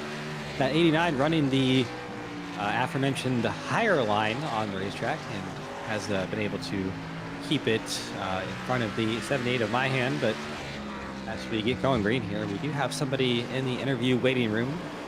Bring him up. It's the driver of the 88. So Santiago Aguirre here in the booth. You got a copy? Yeah. All right, well, we can see that you are in the garage right now with a bunch of damage to that race car. Tell us about your night. It sucked. Spent a bunch of time making this paint scheme for tonight. So, you know. Oh man, but it sucks the run that it got. It was. I'm really disappointed in myself, and yeah, no, just in myself. Been struggling all night, haven't had the speed. I think it's probably like the lack of practice or stuff like that. But you know, I don't know, just at a loss of words. That first half was very bad. I mean, I kind of sealed my fate when I made a call, hoping that there was going to be a caution that came out, but no, I just secured my spot to finish dead last. The second race, it was going all right. I mean, we were picking people off like 1 by 1, got up to 13th under green flag run, I think at one point, but oh man, all that happens. It's just so much going through your head. It's just, I had thought there was a car, I thought there was a couple cars that were on my high side, so I tried to keep it as low as I could, and I saw that wreck just getting closer and closer. So I tried to go down beneath the turtles there in turns 1 and 2, and just knocked my car out of control, and I overcorrected the crap out of it into Kynan. Sorry to Kynan, sorry to the team, and hopefully we'll show stronger running next week. Yeah, definitely a tough break tonight, but no shame. Sometimes off weeks and off days are just kind of a thing, especially with if you haven't ever ran a track before, or it's a new track or new track combination. Sometimes it just doesn't click right away, and there's no shame in that. But how are you feeling about next week? You brought that up. It is another short track, but it's going to be at the Charlotte Dirt Track. How do you feel about that one? I think it might go worse than this one. I'm not a dirt guy, so not really looking forward to that, but who knows, maybe the week after that we'll rebound, or I don't know, have a miracle happen and find some speed on dirt, but we'll see how it goes. Just good luck to all the Redux guys, and thank you guys for putting on the show, even though it's just the two of y'all. Yeah, thank you guys for putting this on for everybody to watch, and yeah, thank you. Well, thank you for taking a moment to talk with us, and we got a caution. Oh, James Miller Right on time. Yeah, I heard somebody say "nice job, idiot" over the radio, and yeah, I don't know what went on there.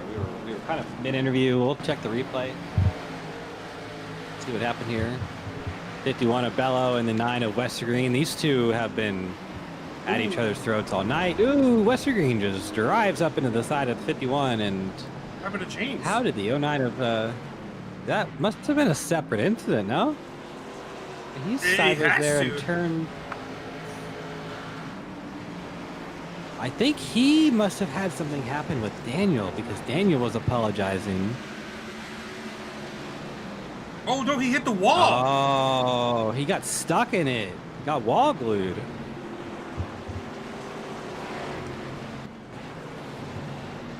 All right, yeah. That settles that one. I mean, yeah, there's nothing you can do there. High racing wall glue tends to really slow the 09 down a lot, so it's just unfortunate there for both of those drivers. Haven't really, at least for Daniel, not having that great of a night for his standards, but really not going to be too much of a problem considering the amount of damage the 69 has had from other incidents. And through all that, still Noah Brown with the lead. And we've seen him have success at the short tracks before,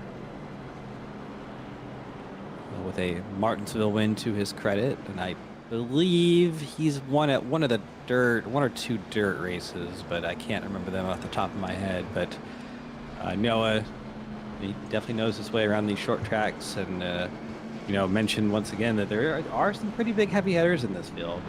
Guys like Siegel and Alcus and Bello, they are bespoke short trackers who do the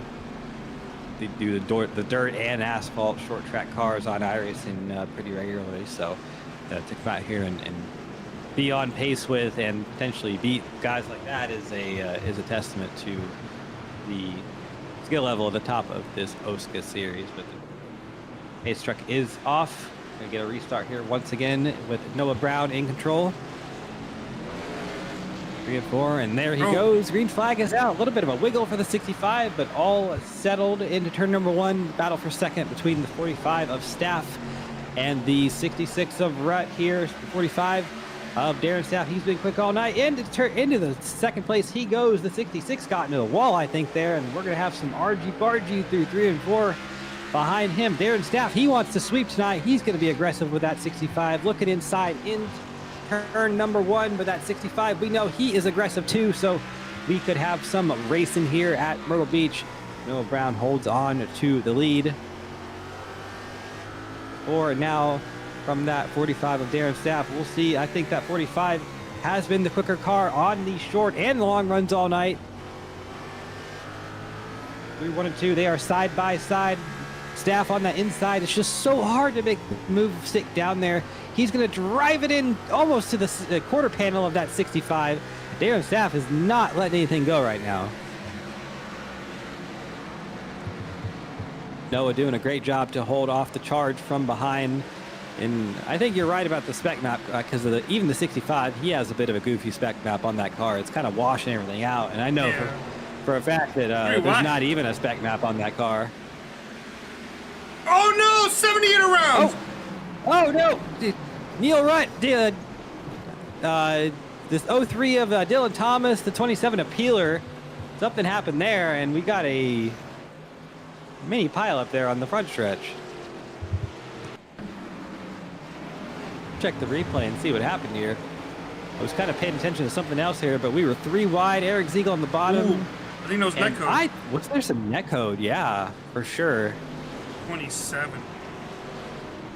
I don't think there was actually any real contact there, which is a shame because they would have probably been fine. This will be a better view from overhead. Yeah, netcode for sure. Yeah, a little bit of netcode there. I think there would have been contact, but it shouldn't have spun around the 78 like that. So just a little bit of shame there. But either way, I think not going to be race ending for anyone. Well, those 4 cars involved do all have meatballs. There's a I think that 03 may have hit that wall really hard.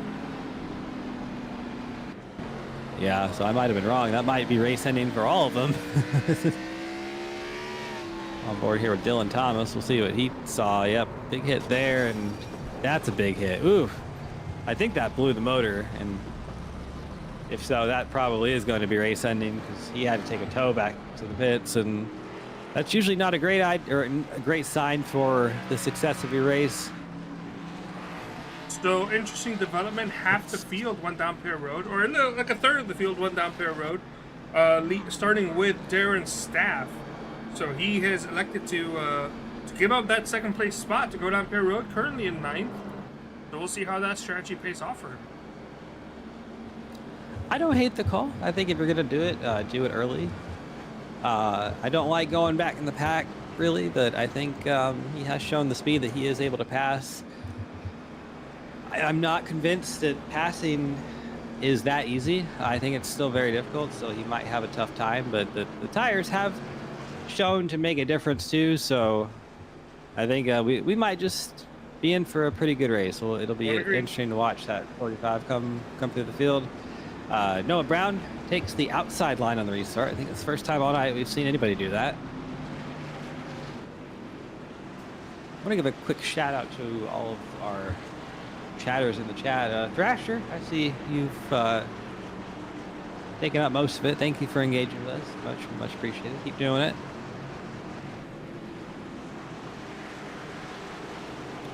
Turns 3 and 4 here. Field in the hands of the 65 of Noah Brown. He's been quick all race. We'll see if he can hold on to the lead from the 5 of Eric Ziegel. Ooh, sideways is the... I think that was the 89 of Ty Alkus behind. He keeps it straight. He's going to lose a spot, maybe 2 to the 69 of Daniel Gore. And through all that, Noah Brown cements his lead by about a car length and a half on that number 5 of Eric Ziegel currently.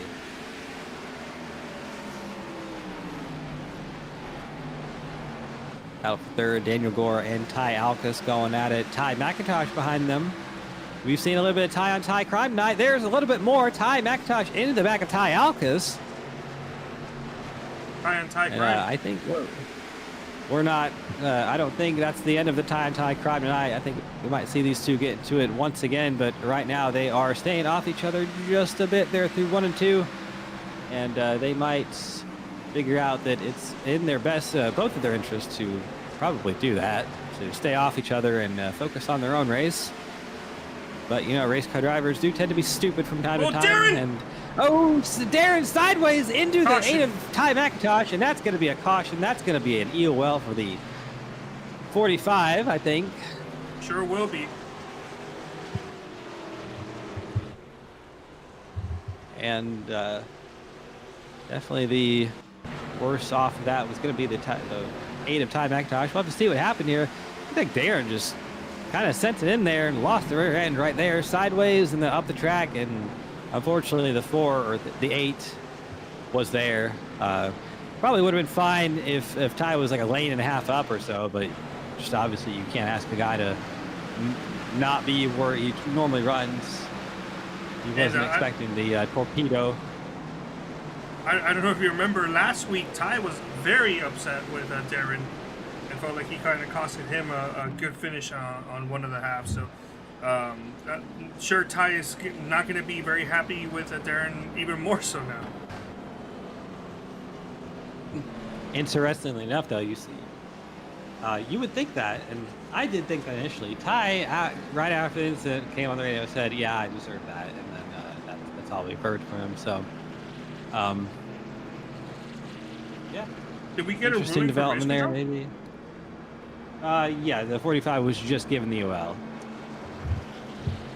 There he goes, and that strategy for Darren kind of goes out the window because with that caution coming out now, the majority of the field that stayed out have gone down pit road, so they're going to be up ahead of Darren. So he's going to have older tires and have everyone ahead of him. So he's going to have to figure something else out. I don't think he has any more tires because you only get the two sets, right? That is correct. So, yeah, not going to be a bit of a difficult task to get the sweep on for tonight for Darren, but you know, still got plenty of racing here. 37 laps to go. 36 probably once we get going green. Yes, that's correct.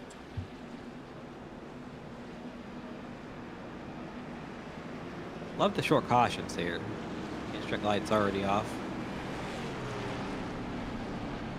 So we'll be going green here this lap.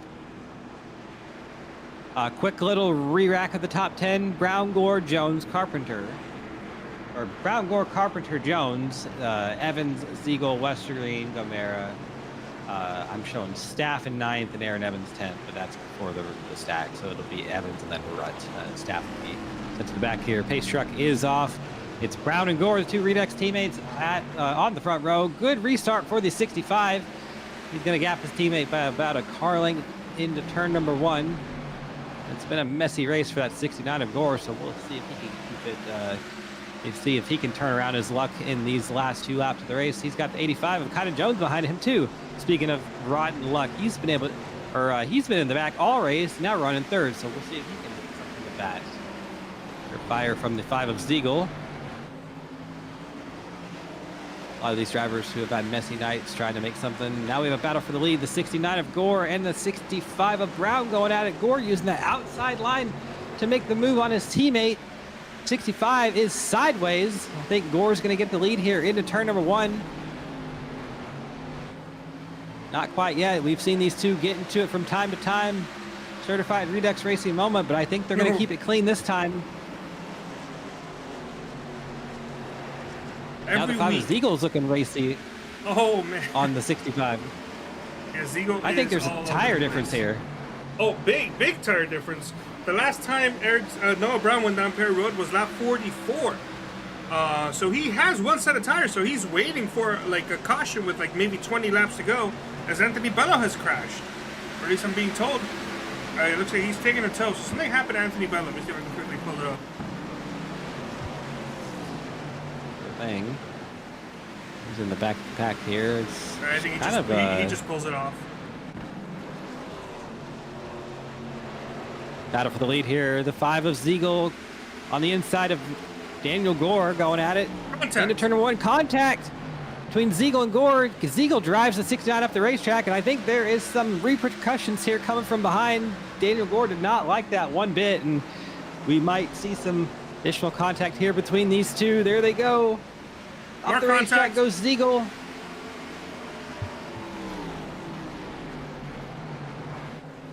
Up the racetrack once again. Ziegel is leaving the entire bottom open, and Daniel Gore is taking it for the taking it. But here comes James Miller trying to make something happen. I think these two running into each other might make the. We might see 3 wide here in a moment. Yeah, that 69 is definitely not happy. 69 of Daniel Gore also on really old tires. Last one down pit road on lap 50. I don't actually think he took tires that time. I think it was just fuel. But he's been down pit road 3 times. Yeah, definitely. Remember the you'll only stop here. Now he's under fire from the 09 of Miller. I think, yep, there goes Miller. Tire difference for sure. Now we'll see if Miller can run down the 5 of Ziegel. Daniel Gore not happy with Ziegel over the radio. Ziegel's got about a 0.4 of a second lead behind now to James Miller, so for sure doing some work out there. I think James Miller might be the quickest car in the top 3 right now. Sure enough, looks like he's running down the 5 just ever so little by little. Go on board with him and see what he sees on James Miller here. Yeah, he's definitely running that 5 car down. So see when the last time James pitted. I want to say same lap tires. 95. Yeah, same lap 92. Same lap tires. The 92, top okay. 3 are all went down pit road that last time by. Gotcha. So we have a straight tire fight here.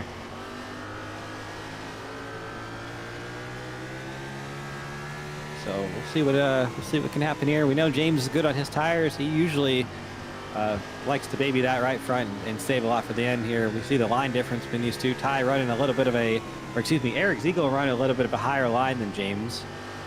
Really around the whole track, particularly in turns 1 and 2 there.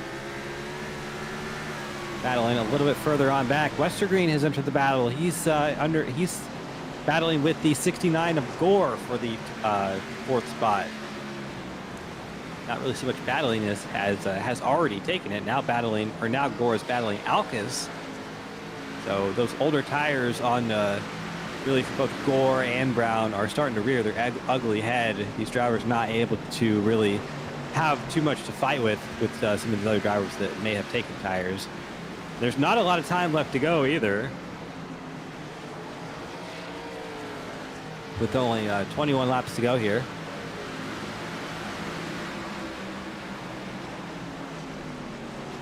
Don't look now, that number 8 of Ty McIntosh looking pretty quick. He's running down the 09 just a little bit. Gained about a 10th of that last lap. Yeah, he just ran the fastest sector 2 of this race. So we might have a 3-car battle for the win here brewing up. 19 laps to go. It's Ziegel, Miller, and McIntosh. All these drivers on the same tires. Westergreen, I believe, also going to be on that same strategy. He's about 2 seconds behind, though. Mm-hmm. Your current top 5 are all on the same strategy.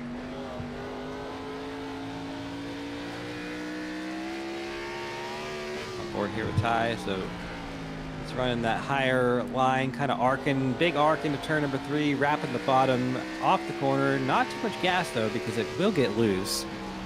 Just trying to keep this as smooth as possible. Turns 1 and 2. I like to say this is kind of like a little bit of a Rockingham without the banking. That front stretch, the way you kind of enter it and the way you have to let off early and kind of the shape, it really is like a mini Rockingham in some ways. And I think all 3 of these cars running just ever so slightly different lines of how they're attacking that first corner, particularly, and really even down here on this this other end of the racetrack. Right now, it's Eric Ziegel has been able to maintain that lead over James Miller by about 2 to 3/10 of a second. It's kind of stabilized there.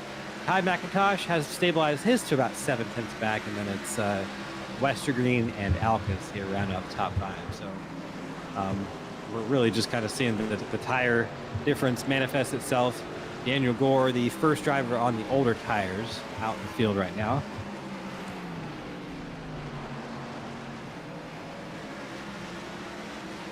And, under fire from the 45 of staff.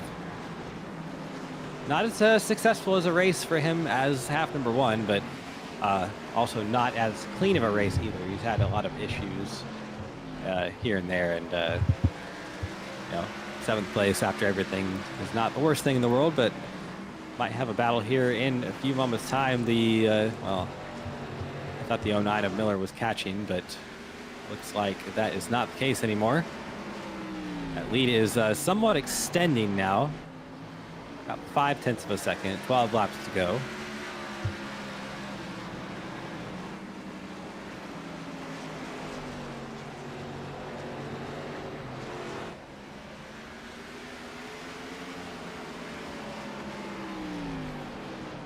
McIntosh looks like he's starting to fall off just a little bit off these top 2 lap times. Miller coming back just a little bit himself, but I'm not sure if he has the ultimate pace. And we've seen all night that it's hard to pass. Even if you are quicker, if you have a tire difference, it can be a little bit hard to pass here. So just going to be a matter of having one of these drivers make a mistake or something to that effect. The lap times are all really within a few hundredths of each other, so not too much of that to speak of.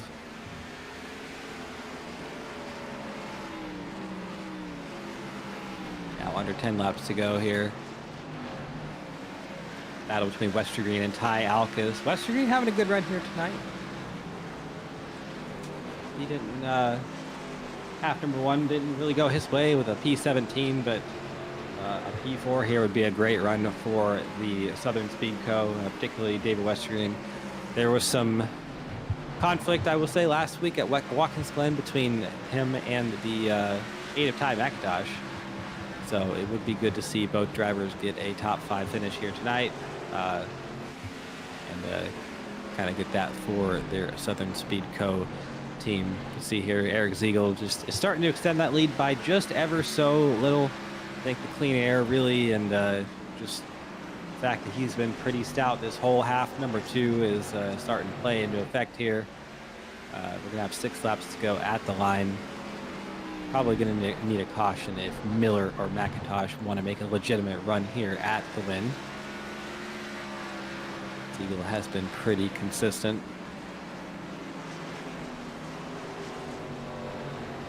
Position 5 finish in half number 1 for Ziegel. So really tonight's been one of the more mixed bag of results, I think, Carlos. Usually we'll see we'll see the winner come back and finish like top 3, but really it's been a mixed bag of results here tonight. So one of the more wild card races of the season. Considering the issues that Ziegel had in that first half, still come back and finish in the top 10 was phenomenal. So he's doing that and looking to possibly win half number 2. It's going to be, all things considered, a great race for Eric. Sure thing, and looking for his first win on the season. First win for that Northeastern Velocity. That Northeastern Velocity team, and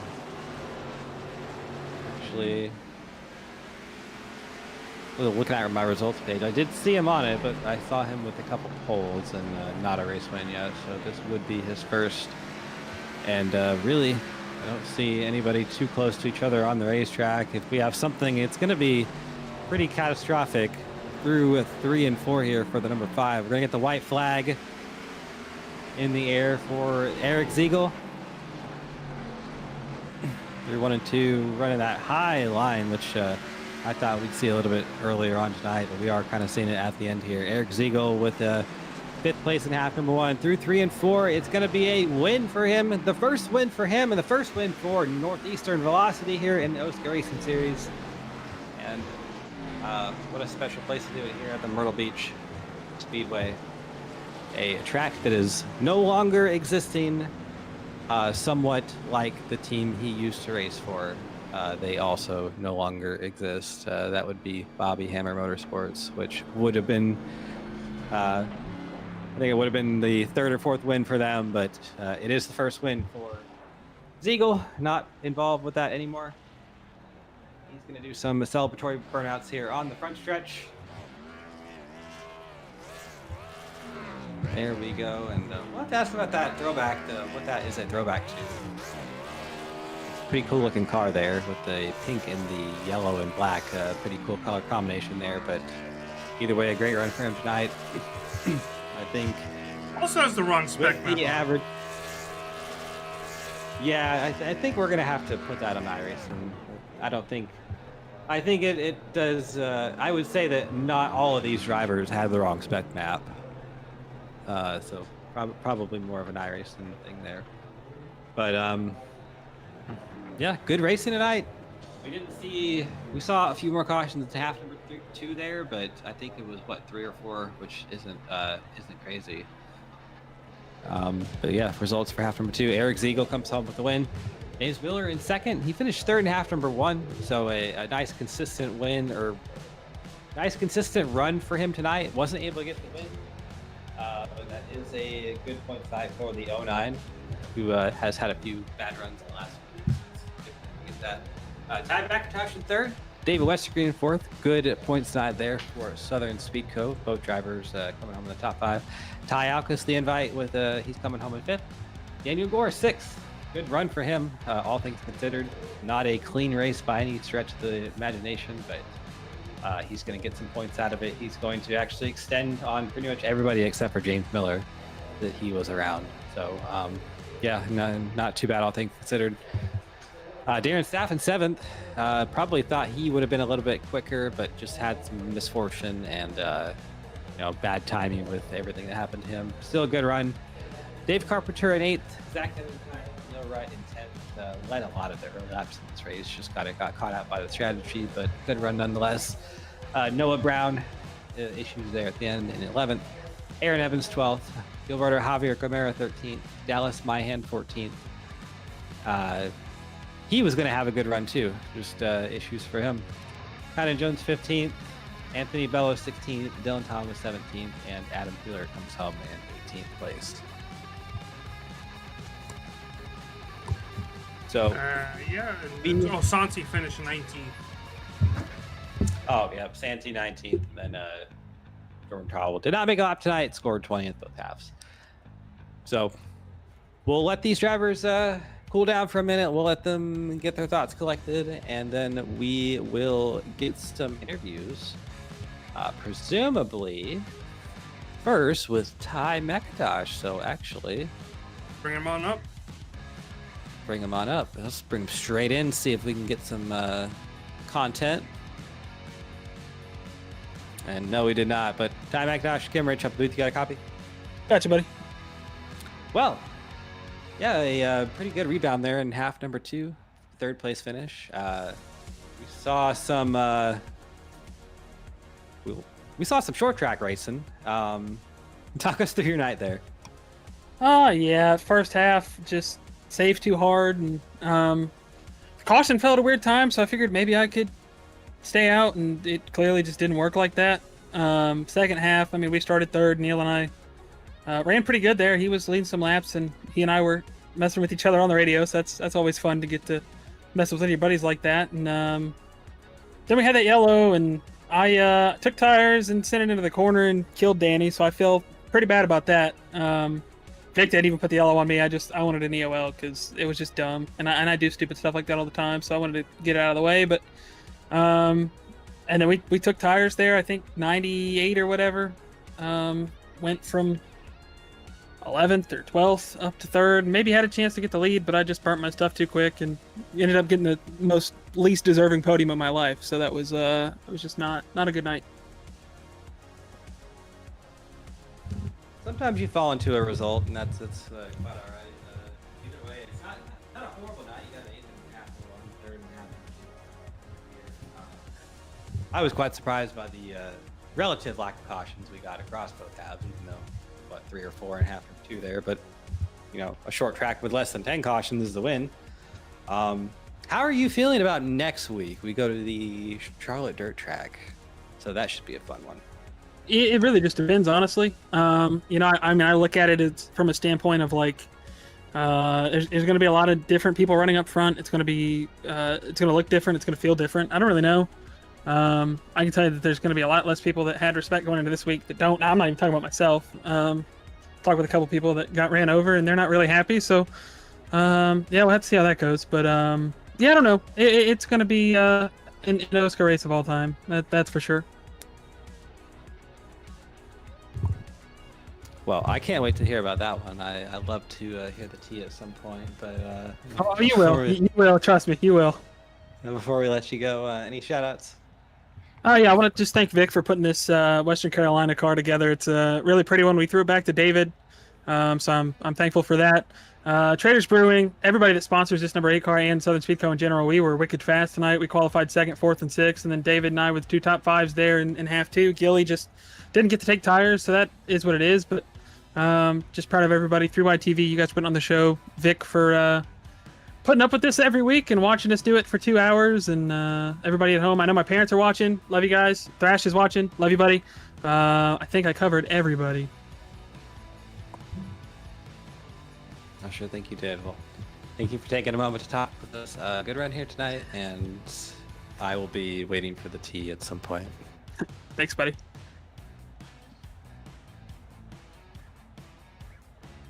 He. Good job. I moved Ty out, and through that exchange somehow I moved myself down to interview waiting. So I hey, can't believe you've done that. yeah, it's alright. We're good. I got James Miller here. Unfortunately, we didn't get to talk to him last week. He finished third at last time, but what if I bring him up here? James Miller, camera Rich of the booth. You got a copy? I got you. All right, cool. Well, I just did a dumb thing. I tried to move Ty back down and move myself down to interview waiting, and looked like a dummy there. But yeah, we didn't get to talk to you last week at the end of Watkins Glen. You got third there, so we'll call this like a little bit of a double interview.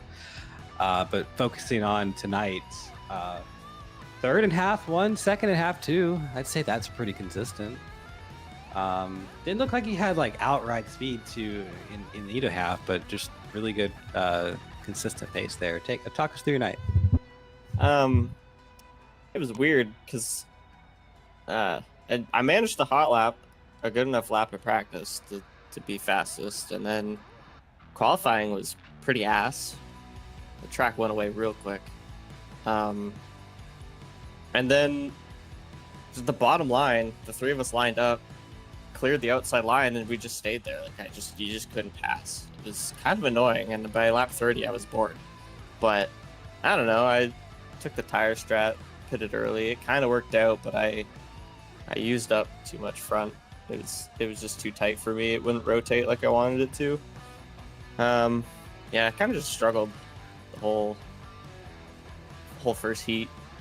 Second heat was a shit show. I don't even know how I got second. I think that summed it up. I don't know how I got second. I finally got tires on it after getting my laps back, after getting damage repaired. And then we just went to the end. I had nothing, but I don't know. I will take it, obviously. It's better than the weeks we've had, but I don't know. Yeah, we saw you get like wall glued and ran over from behind there because your car lost about 30 miles an hour instantly. So yeah, that was awkward and unfortunate. One of the short track things, I don't know, short tracks, and I that used to happen at Bristol for some reason. I think for like no reason. I think they fixed it, but iRacing should really rescan Myrtle Beach to the newer version. Oh wait. Yeah. It's now a townhouse development. I was looking at it on Google Maps earlier. So Turn 1 is actually Talladega Boulevard now. Oh wow. Which is you guys. That's why we had the big one there. Yeah. If you want to go buy a house in Myrtle Beach area, you can go live in that area. But yeah, either way, I mean, a good run, better than bad luck, which there's been there's been mid luck and bad luck and good luck all in the last few weeks for you and everybody else involved. But Charlotte Dirt next week, how you feeling about that one? To be honest with you, I don't think that's gonna go well based off how Eldora's been going for me. I don't know, man. I used to be good at dirt. I don't know. I guess everyone else has gotten good, and I've stayed the same. It's just there's a struggle at Eldora. Obviously never run a Gen 6 Cup car at Charlotte Dirt, so not a damn clue how that's gonna drive. I just hope it's not understeery, but I don't know. I might give it a shot. I might just keep watch on the sideline, not to embarrass myself, but we'll see. Well, you're the second person that's tell us that they think that the race is going to go poorly. Oh, for good. everyone. So, Oh no. I don't know. Hey, next week at Thursday, watch Charlotte Dirt. It'll be one of the races you've ever seen. But yeah, before we let you go, any shouts you want to give us? Yeah, just thanks to you for the car. Thanks to my friends hanging out with me in Discord, watching a bit, keeping me entertained, to be honest. Yeah, just I hope I keep a good momentum going into the finale here, because ever since that DNF at Motegi,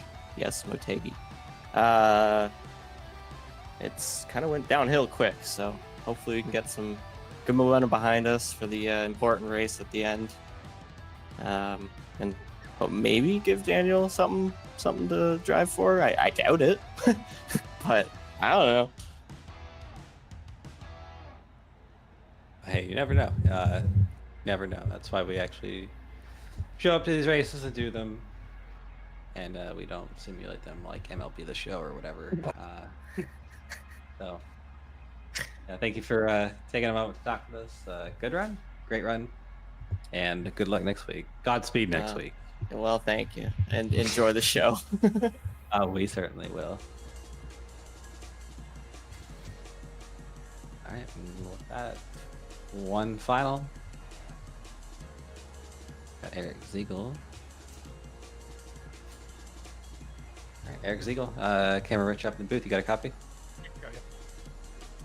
All right, well, pretty good pair runs tonight. A 5th place in half number 1 and a win in half number 2. It looked like it was pretty tough to pass out there tonight, but take us through your race and tell us what you saw. It was definitely tough to pass. You had to, try to get as much as you can after a restart. Found a lot of luck on running the top while everyone tried to fight for the bottom. It's very, very hard to generate runs, especially once the tires got worn out. You need to wait for the guy to make a mistake. Luckily, made it the right pit call there at the end. Gave me fresh tires, and then Danny gave me a run for my money even with old tires there. Fortunately, came out on top.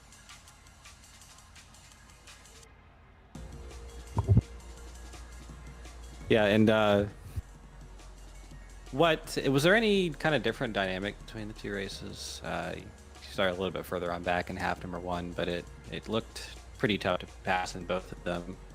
But it also looked like the high line was a little bit stronger in half 2 for whatever reason. I don't know if that was just my eyes or if that was the case. But was there any difference in the dynamic between the two halves?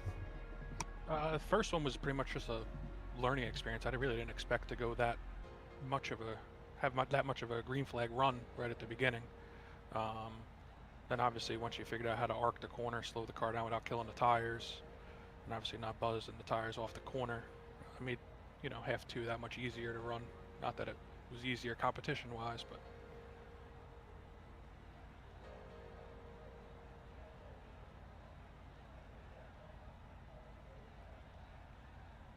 Right, and well, we got another short track next week, but this one is dirt track. It's actually Charlotte Dirt. I have a feeling you're probably going to be good at that one if I had to take a guess, but how are you feeling about it?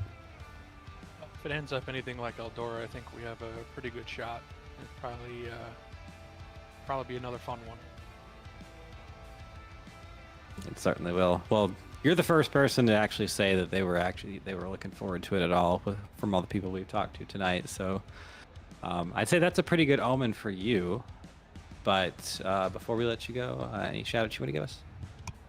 Got to give a shout out to Vic. He contacted me earlier in the week, telling me to run this throwback scheme for Nick, since he had really good success in the 22 season, and it definitely paid out for the second one. I got to thank my wife for letting me do this, and my job, of course, natural design.